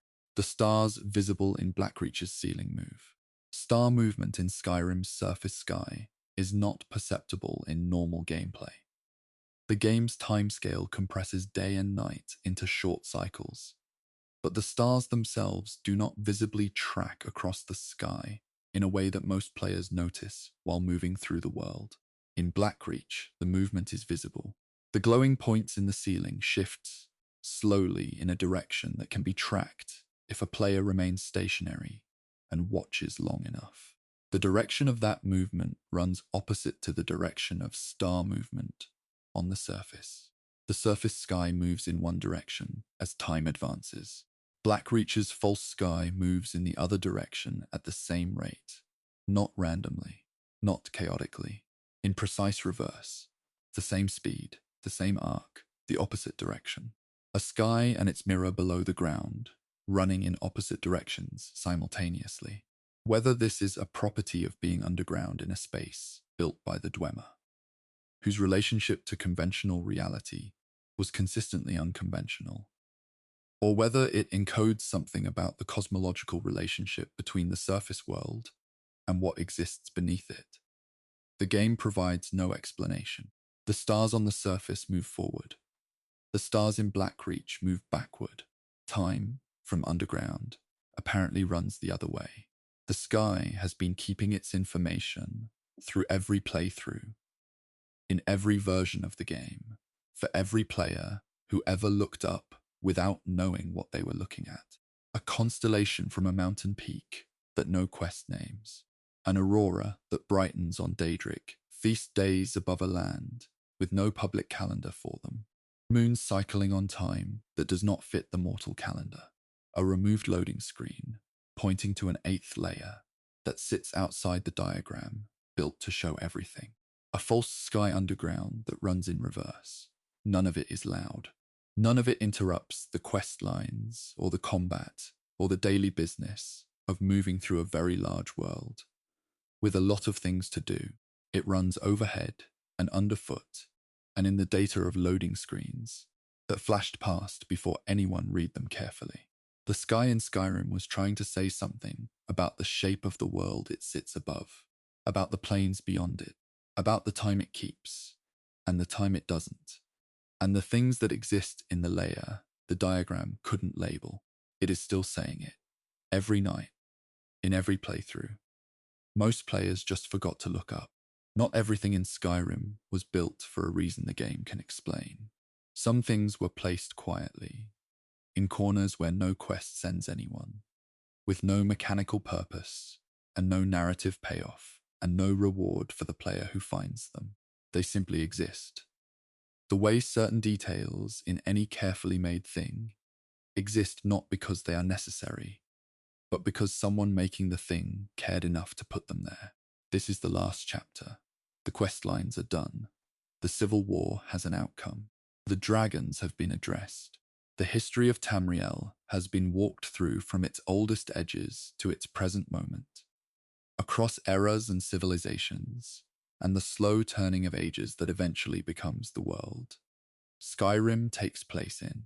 What remains are the smallest things, the ones that do not belong to any story the game officially tells, the ones that are simply present in the places where someone left them, waiting in the patient way that small things wait when there is nowhere for them to go, and no particular urgency about staying. There is a burned-down house in Skyrim that still has a flower on its windowsill. The house is a ruin, walls standing to varying heights, roof gone, interior exposed to weather and time. No owner is associated with it in the game's data. No quest points to it. No NPC in any nearby settlement mentions it in dialogue. It sits in its location the way abandoned structures sit, present, unoccupied, belonging to no current story. The flower on the windowsill is placed on what remains of the window frame, not inside the ruin, not on the ground near it, specifically on the sill, in the position where a flower would be placed by someone who lived there and wanted it visible from outside. Every 3 in-game days, the flower respawns. Not a new flower, the same flower, in the same position, returning to the same spot on the same ruined sill on a 3-day cycle that runs regardless of whether the player has visited the location recently. No container spawns it, no NPC places it. The spawn behavior is built into the cell itself. The location generates a flower on its windowsill every 3 days as a property of the space, rather than as an action performed by any character. Whoever built that cell decided that the burned house should have a flower, not once, on a regular cycle, indefinitely, for every playthrough of the game that has ever run or will ever run. The house stays ruined. The owner stays unnamed. The flower keeps coming back. Behind a waterfall in Eastmarch, the volcanic hold in northeastern Skyrim, where the hot springs produce steam that sits in the air year-round, there is a note. Waterfalls in Skyrim occasionally conceal things. The game uses the visual trick of falling water as a natural hiding mechanism for cave entrances and small caches. Players who have explored thoroughly know to look behind waterfalls as a matter of habit. This note is not a cache. It is not a hidden entrance. It is simply a piece of paper tucked into a dry space behind the water, where the rock face curves slightly inward enough to keep the note dry. The note has no signature. Its content is not a quest trigger. It does not describe a location, request assistance, or reference any named person or place. It does not read as a letter to any recipient. The writing is personal rather than communicative. The kind of writing that is done for the writer rather than for a reader. A few short lines about something specific that the writer wanted to put into words and then leave somewhere outside themselves. No quest acknowledges it. No NPC references it. The waterfall keeps falling in front of it. The note stays dry behind the water in its small protected space, written by a person the game never names, about something the game never explains, in a location that no objective marker ever points to. It is simply there, behind the water, in the warm air of Eastmarch, written for no one who was expected to find it. In the river near Helgen, the imperial town that Alduin destroys in the game's opening sequence, the place where every playthrough begins and then leaves behind. There is a child's wooden sword floating in the current. Wooden practice swords appear in various locations throughout Skyrim. They are children's toys, common enough that finding one in a settlement or a home does not prompt much attention. This one is in the river, not near a settlement, not near any location where a child would logically be playing near the water. It moves in the current the way objects move when they have been in water long enough to be carried some distance from wherever they entered. The handle of the sword has a name carved into it. The name does not match any NPC in the game, not in Helgen, which is destroyed and depopulated by the time the player can explore it freely. Not in Falkreath Hold more broadly, not in any other Hold's NPC roster. The name belongs to no character the game ever introduces, living or dead, named in a quest or referenced in a document. A child's practiced sword in a river near a destroyed town, carrying the name of a child who does not exist anywhere in the accessible world. Helgen had people in it before the dragon came. The opening sequence shows that the town was populated, functional, occupied by soldiers and prisoners, and presumably the ordinary residents of an ordinary imperial settlement. The dragon took all of that. The sword moves in the current below what remains of Helgen. The name on the handle belongs to someone who is not in the game's NPC system. The river keeps moving. In Skyrim's audio folder, among the active ambient sound files that play in various locations and conditions throughout the game, there is a file labeled Memorial. Most ambient sound files in Skyrim are labeled with functional descriptions: cave wind, tavern noise, combat alert, dungeon drip. The labels are utilitarian. They describe what the sun does rather than what it means. This file's label describes what it means rather than what it does. The sound itself is quiet, not silent. There is content in the audio, a low sustained tone with a texture that sits somewhere between instrumental and environmental. It does not sound like any of the game's standard ambient categories. It is not weather, not architecture, not creature. It occupies a register that the game's other ambient sounds do not quite reach. The file plays in one outdoor cell in all of Skyrim, one specific location under specific sky in one section of the map. No quest is associated with the cell. No named NPC occupies it. The location is accessible but unremarkable. It does not appear on any list of notable locations, does not show up in any guide to hidden content, does not carry any visual indicator that the audio playing there is different from the audio playing everywhere else. The sound labeled Memorial plays in that one place. It plays there whether anyone is present to hear it or not. It plays in every playthrough for every player, most of whom will never stand in that specific outdoor cell long enough to notice what is under the ambient texture of wind and the general sound design of Skyrim's open world. Someone labeled that file Memorial. Someone placed it in that one location.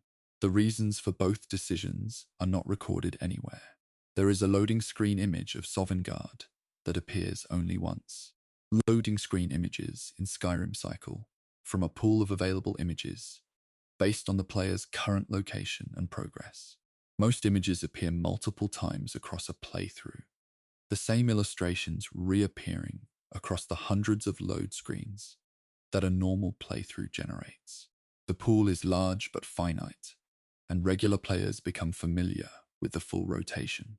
This image appears only under one specific condition. It displays on the loading screen that appears immediately after a new character's first death, not a death in a later playthrough, not a death after the character has accumulated significant progress. The very first time a new character dies, the load screen that follows displays this specific image of Sovngarde. After that first death, the image does not appear again, not in that playthrough, not in subsequent playthroughs, not under any other condition that players have been able to identify. It plays once for one loading screen on the occasion of a new character's first encounter with death in Skyrim. Then it retires from the rotation entirely. Sovngarde is the Nordic afterlife, the place where honored warriors go when they die.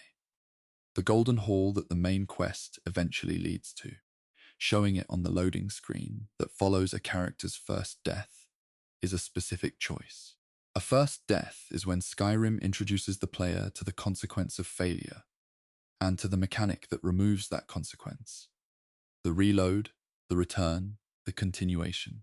On that specific screen, for that specific moment, the image shown is the place where Nords go when death is permanent. Then it goes away. It does not come back. The first death gets its image. Every death after that does not. The flower comes back every 3 days on a burned windowsill that belongs to no one. The note stays dry behind a waterfall in Eastmarch, written for no reader, in warm air that does not ask questions. The wooden sword moves in the river below Helgen, carrying a name that the game never attached to a face. The memorial sound plays in its one location. For every player who has ever stood there, and every player who never will. Sovngarde appears once on the first death, and then steps back. These are the things that exist in Skyrim, because someone cared enough to build them, without needing a reason that the game's quest structure could justify. Not Easter eggs in the conventional sense, not jokes, not references, not rewards for clever players, just details. Small, careful, placed with the kind of attention that goes into things built for their own sake, rather than for any return. Tamriel keeps turning. The eras that came before this one have settled into their distances. The Merethic Dark, the First Era kingdoms, the long centuries of empire, the slow drift toward the present. The dragons have returned and will be addressed. The civil war will end one way or another. The Dragonborn story will finish. But the flower will keep coming back. The note will stay dry. The sword will keep moving in the current. The sound will keep playing in its one outdoor cell under its particular piece of sky. Everything that was placed with care stays placed. The world holds it. The world has always held it. It is still here. It is all still here. Rest now. The ages of Tamriel have been long and quiet and full of things worth knowing. You have heard enough of them for one night. The rest will keep until you return. They always do.